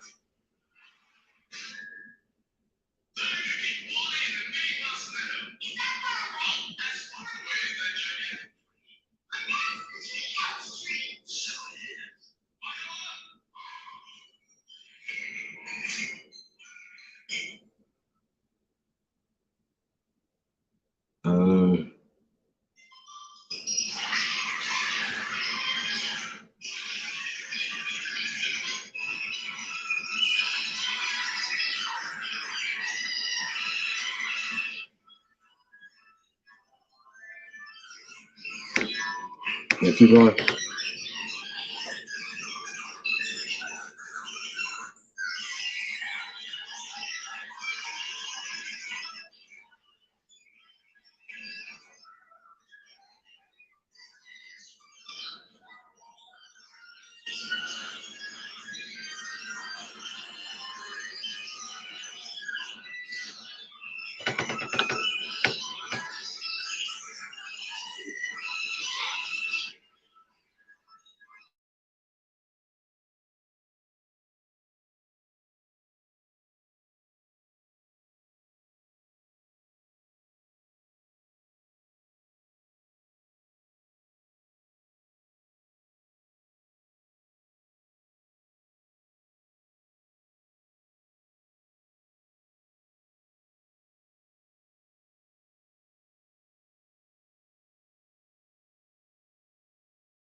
No, I'm here, y'all. We're still looking at these references right here. Let's pull up this video. That Arkansas video. Let's pull that video up. I want to play that. I'm gonna switch gears a little bit, y'all.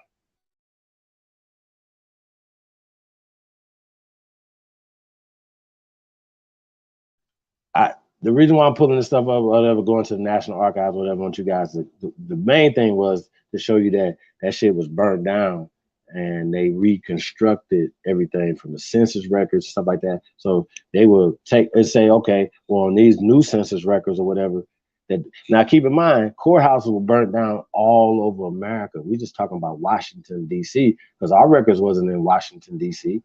Y'all see what I'm saying? Our records wasn't in Northampton, Virginia. So everybody had courthouses. They burnt down San Francisco, burnt it down to the ground. What's that, 1912? Burnt it to the ground and came back and it burnt the courthouse and all these things to the ground. This is an act of war. This is what you do to erase a whole people. You can just come in and burn down their documentation of who they were. That's all you have to do. So once again, you have to vet this information. So when people are putting out information, they're putting out information that was given to them through the Library of Congress, through the National Archives, through these things. So I ask people all the time, when we go back and forth with you guys, I ask you guys all the time, they be like, you know, hey, I'm reading something from 1688, and it says, or 1662, it says that it's a slave fugitive act, right? And I'll be like, well, can you show us the primary document for that? Because you're showing us a book report on it. Somebody just wrote about it in 2018. They're writing about 1662 or some shit, and you say, oh yeah, this is from 1662. No, it's not, and they don't have the original documentation of it. So this is what we're talking about. So when people are pushing certain narratives, right? I put the narrative out there, but and dude just be biting every time. So I knew he was gonna bite the bait because he's a woodpecker. Y'all get it? This nigga is a fat ass guppy. So soon I always put the worm on the hook for him and he bite it every time. So he was getting used and he just didn't know that. You understand what I'm saying? We needed the information to get out as many people. So it wasn't no reason to us to be a, you know, in the way of that. Somebody wanted to pay for stuff, but y'all ask him, we don't pay for views over here. We don't pay for subscribers. We don't pay for friends, because apparently you niggas looking at subscribers and likes and shit as friends, as that makes you a leader. I don't ask for this burden. This is a burden. This is not a motherfucking oh, this is a privilege. This is a privilege to be out here by yourself, to tell the truth, to be Steve Coakley. Steve Coakley wasn't talking about he was a multi-millionaire. They don't fund the real. They don't fund the real freedom fighters. How you a multi-millionaire?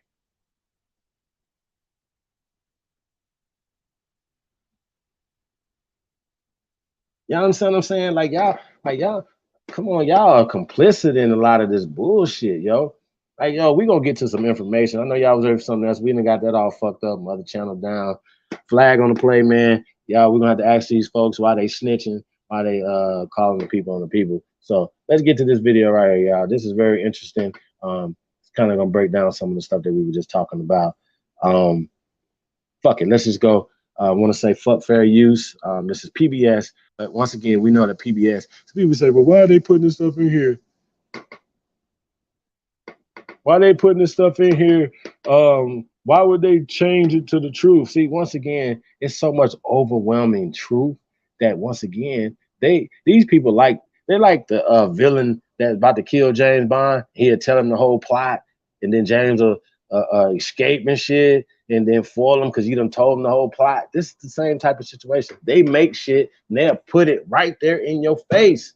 They know you're so stupid that you will not catch it.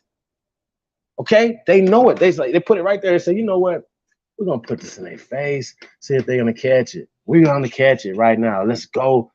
Hey man, you tuned into the greatest of all motherfucking time. It's your Sahab, man. And listen, man, I'll let your boy tap in. Let's go. Louisiana Purchase Bicentennial Committee of Arkansas. Supported in part by a grant from the Arkansas Humanities Council, the Department of Arkansas Heritage, and by the Arkansas Secretary of State's Office. Additional support provided by the Arkansas Community Foundation, the Butler Foundation, and the Donald W. Reynolds Foundation.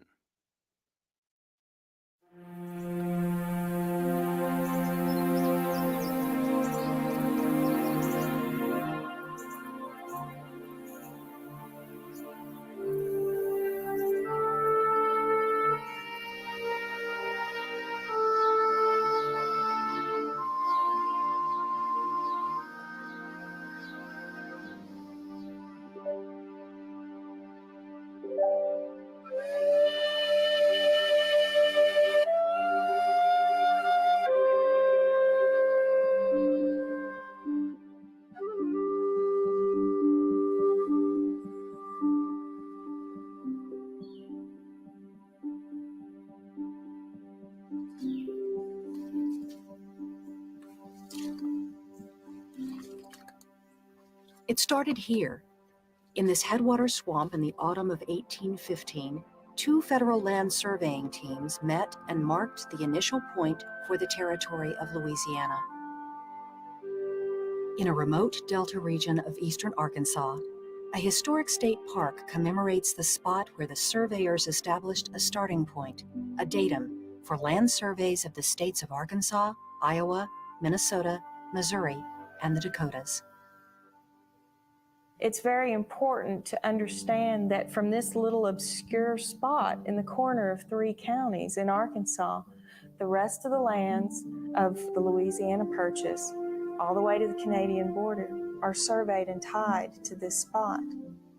It's a big deal. And without it, our whole system of land ownership, which is critical to the way that the free United States of America operates, in terms of land ownership, that whole system would fall apart. The baseline extending from the swamp cuts through the heart of Arkansas and its capital city. Every day, thousands of automobiles travel along Baseline Road in Little Rock. But most of these motorists have no clue as to the origin of the name of this busy street.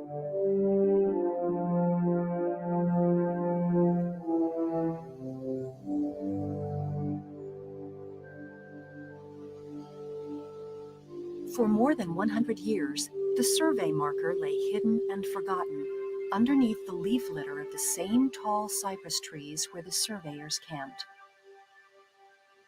In 1921, the point was reestablished when a new surveying team using the 1815 notes found the original blaze marks. But when I set up at this corner, I saw quite a distance, probably 200 or 300 feet over there, this little tree that had a snarl in this wet place, and there was a corner put there in 1815. A monument erected in 1926 by the Daughters of the American Revolution recognizes what has become an obscure footnote in American history. The park is off the beaten path, and like the story it honors, is not well known. At times, the granite headstone can barely be seen because for much of the year, it's submerged in swamp water. The reason they came together here is an accident of geography. You needed a datum point, a starting point for the surveys. And the two most fundamental, biggest, most stable landmarks in general that you could find in that area were the mouths of those two rivers.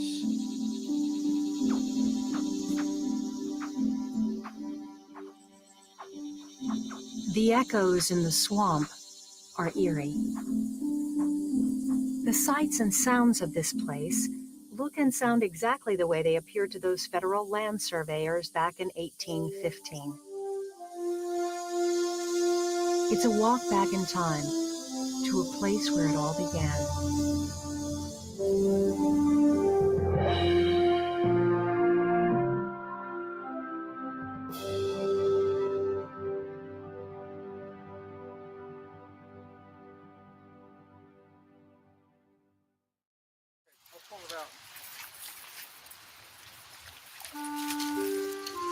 The surveyors began their job 12 years after President Thomas Jefferson approved the purchase of Louisiana from Napoleon's France.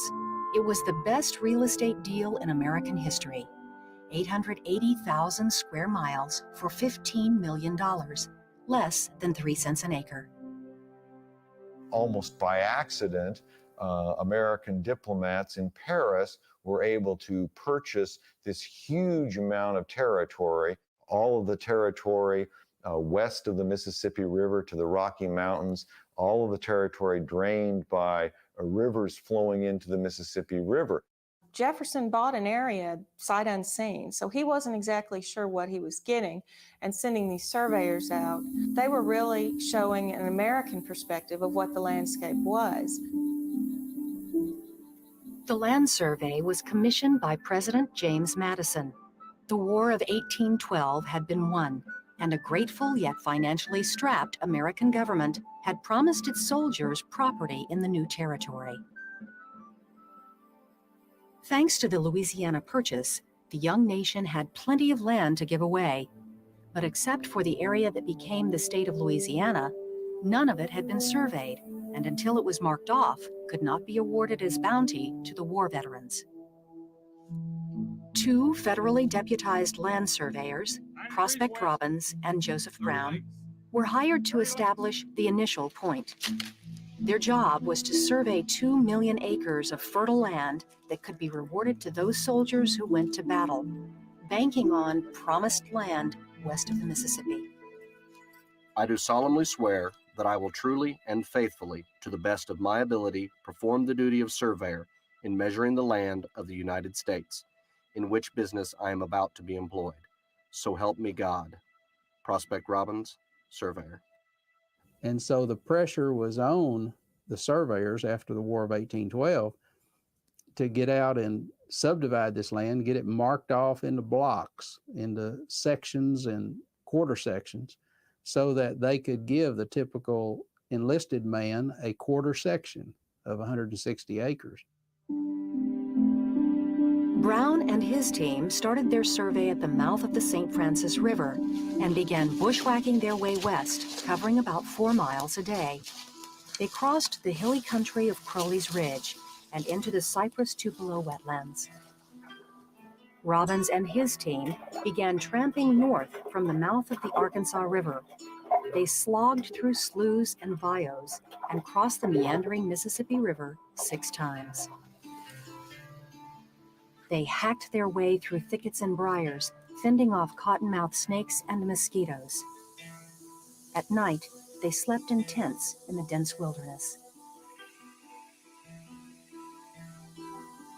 The crews consisted of the surveyor, an axeman, 2 chainmen, a tree blazer, a cook, and a game hunter.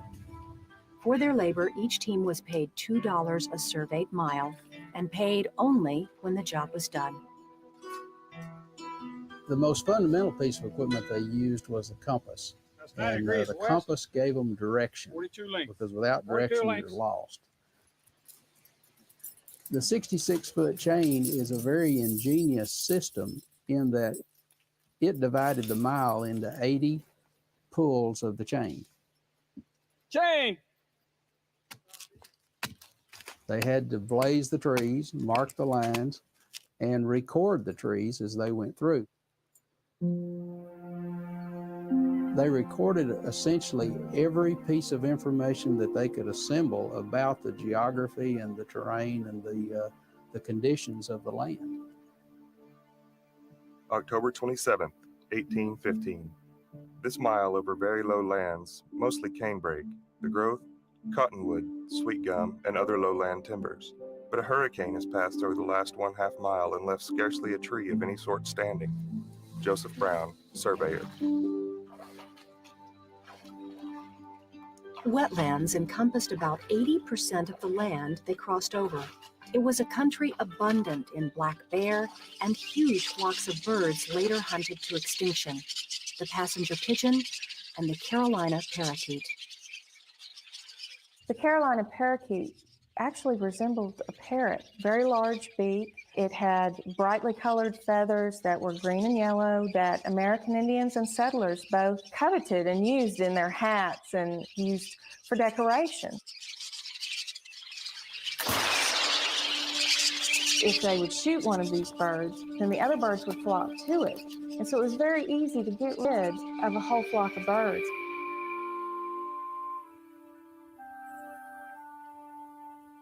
On 5th Principal Meridian, intersected line, 26 miles and 30 chains west of the Mississippi, where we set a post corner. Prospect Robbins. On November the 10th, 1815, Brown and Robbins met and set a post to mark the intersection of the baseline and the 5th Principal Meridian. They laid out 4 townships, cutting blaze marks into trees where the historical monument now stands. Arkansas and 5 other states were ultimately subdivided in terms of the federal original subdivision of the lands based on this one point. Despite the federal government's best intentions, only a few war veterans actually received their free land, and others were not able to hold on to it. Politicians taxed the land, and property holders who could not afford to pay the taxes lost their deeds. And most of that land was then essentially confiscated by the state of Arkansas and then sold at very low prices to, guess who, politicians and landowners in Arkansas.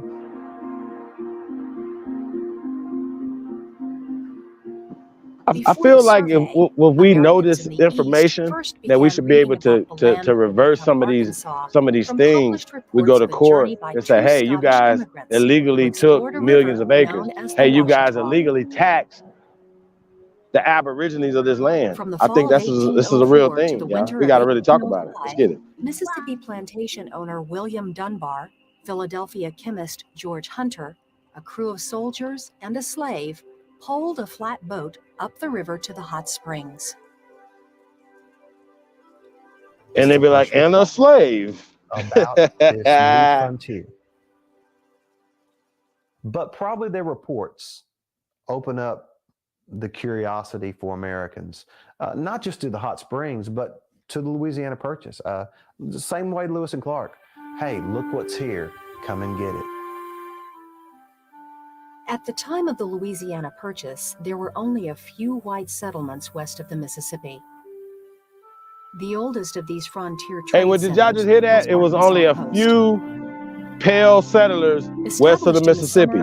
And they wasn't called Americans, by the way. So they're like how they like to call themselves Americans and exclude the Arkansasians out of being Americans. You see how they're doing this? Check them out. Until the end of the colonial period. This fertile lowland was the home of the Quapaw Indians, who befriended the French, the Spanish, and finally the Americans. The French called them the Arkansas, meaning downstream people.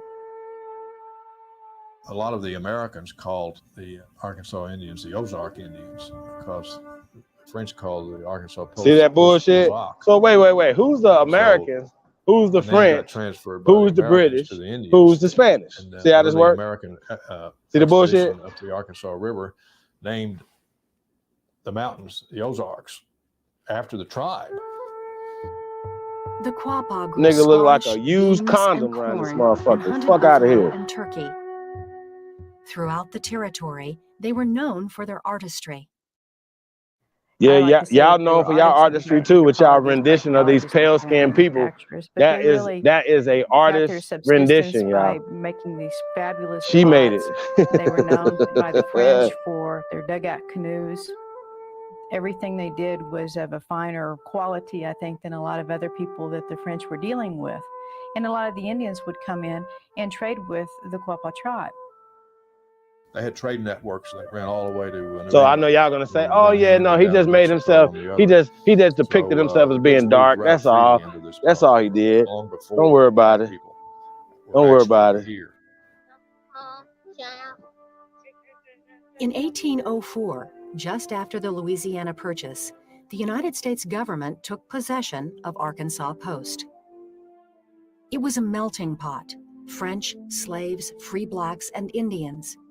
It's important to realize French, that slaves, and almost free every blacks and class, Indians. What? the person, white, black, and Indian, was represented in the social structure at Arkansas Post, even though it was a very small place, never more than a few hundred people.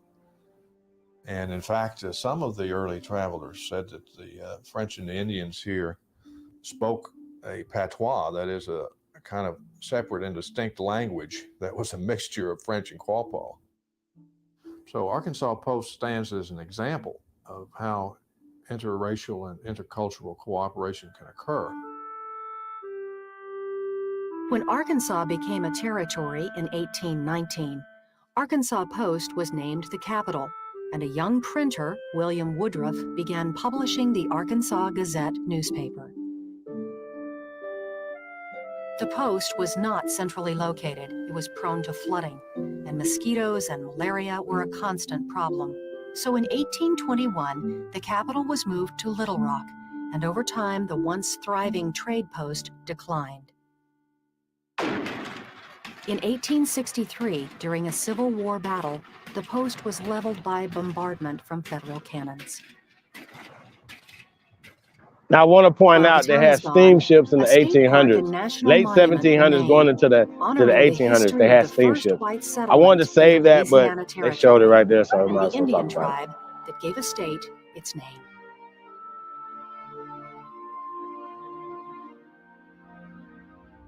In the early morning hours of December 16, 1811, 4 years before the land survey, the most catastrophic earthquake in North American history shook northeast Arkansas, southeast Missouri, and western Tennessee.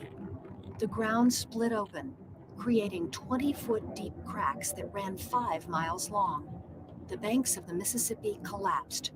Trees bowed over, and sand and gases poured out of the earth.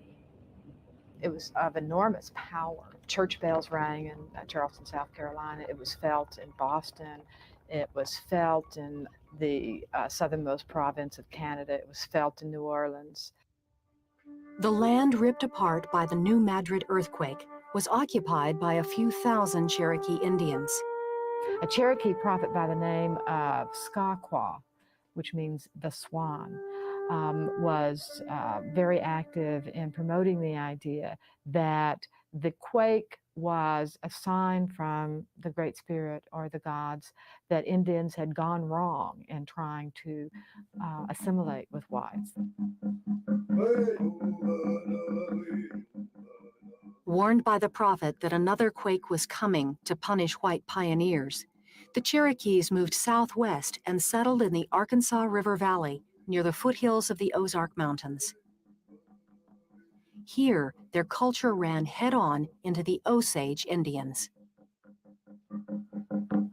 The Cherokee can't find enough game, and they push further to the north and to the west onto the land that the Osage still controlled.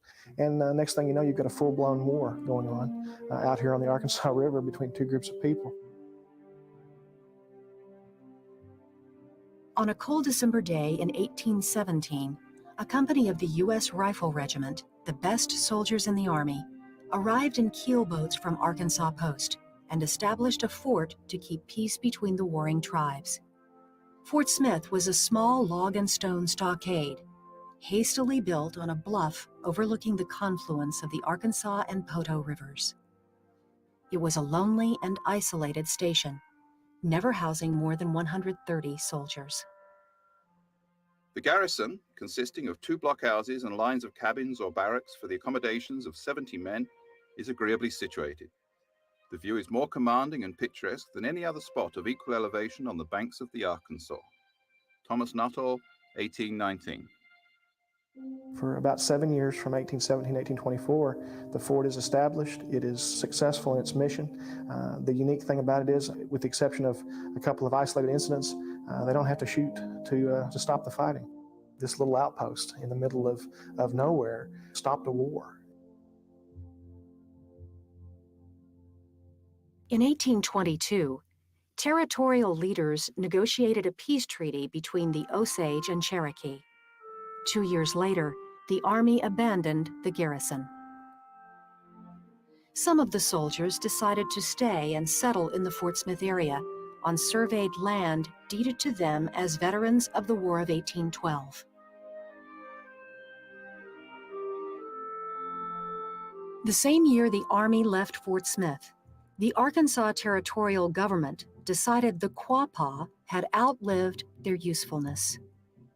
The Aborigines of this territory, now commonly called the Arkansas, or Quapaws, or Ozarks, do not at this time number more than about 200 warriors. Thomas Nuttall, botanist.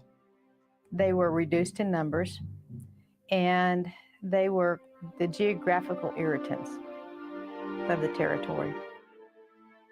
Quapaw Chief Hecatoon pleaded with the territorial governor to allow his people to stay in Arkansas. To leave my native soil and go among red men who are alien to our race is throwing us like outcasts upon the world. Have mercy. Send us not there. Hecatoon, Quapaw. Hecatoon's pleas were ignored, and the Quapaw signed a treaty and moved to the southwest, joining the Caddo on the Red River in Louisiana. And the Quapaws died, I think about a third of the tribe died of starvation, living with the Caddos. The lands that they were put on flooded, provisions didn't come through, and a lot of the Quapaws escaped back into Pine Bluff. But the Quapaw were not welcomed back.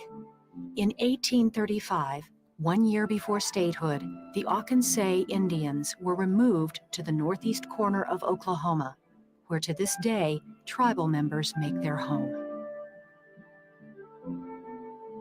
The territory of Arkansas included the present-day states of both Oklahoma and Arkansas. In 1836, when Arkansas was admitted to the Union as the 25th state, Oklahoma was cut off, becoming Indian Territory.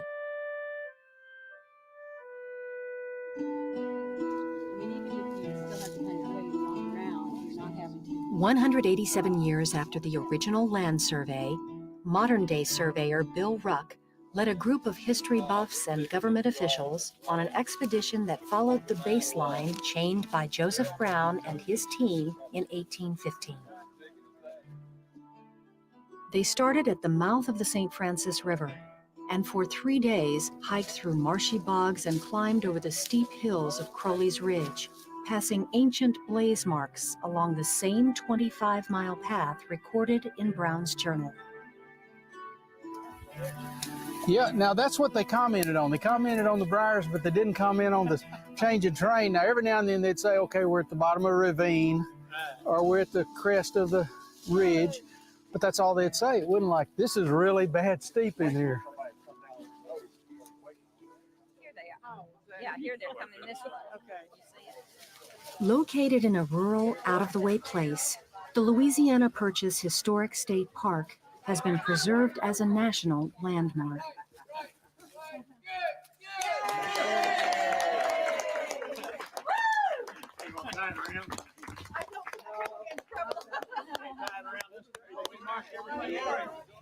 This was, we thought, sort of a historic occasion, and I'm glad so many of you are here that have an interest in that history. What we just did is accomplish something that can only be accomplished in this part of the world, and that is to be able to walk in the footsteps, literally in the footsteps of a historic journey.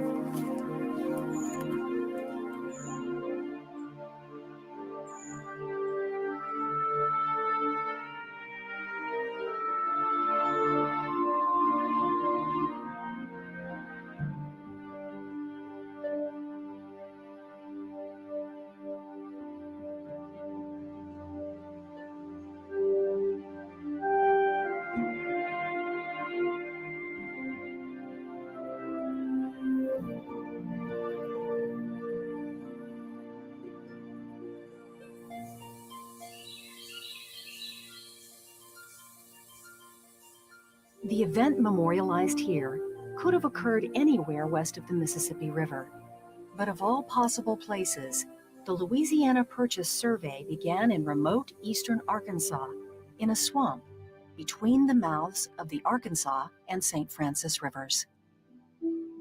And having established that point, you see, then you could go on and basically continue the survey, essentially the rest of the country. But you have to have a starting point. And that's what's critical about that spot over there in the middle of that swamp. Lay your line both north and west across this swampy wilderness, from Quapaw land to where Lakota roam. Wheels will turn and time will tell where tribe and settler finally dwell, but for millions yet to come this will be home. Starting here, we will measure all our prairies. Starting here, we'll take stock of all our hills, from the marshes to the mighty Teton Mountains. Chain by chain we'll mark our future, starting here.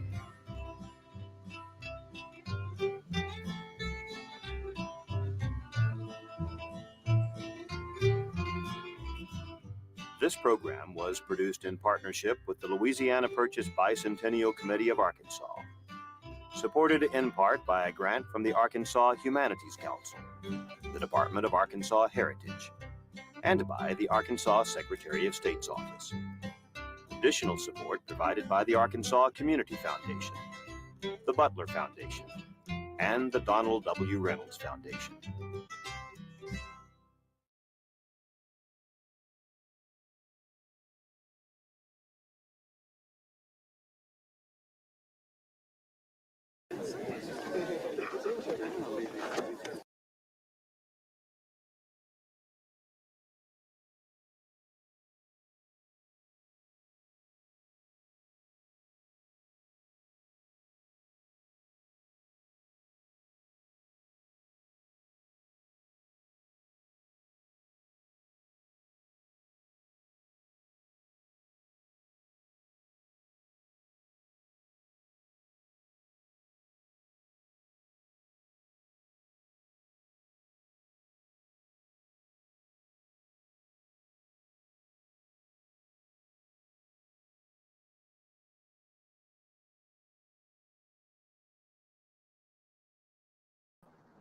Hey y'all, you gonna enjoy this show, man. We're gonna get up out of here.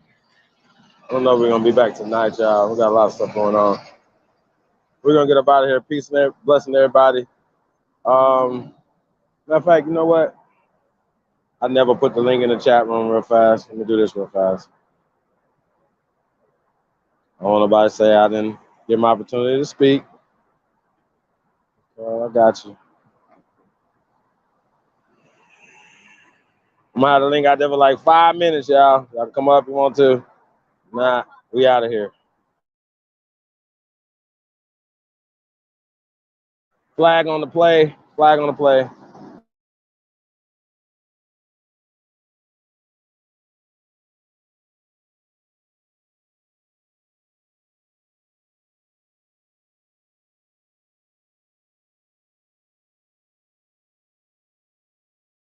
I'd like to thank everybody that tapped in. We appreciate everybody tuning in, man. We're gonna get back to this part 2 on this, y'all. So just remember, I got more information, y'all. So shout out to everybody. I'm about to get up out of here.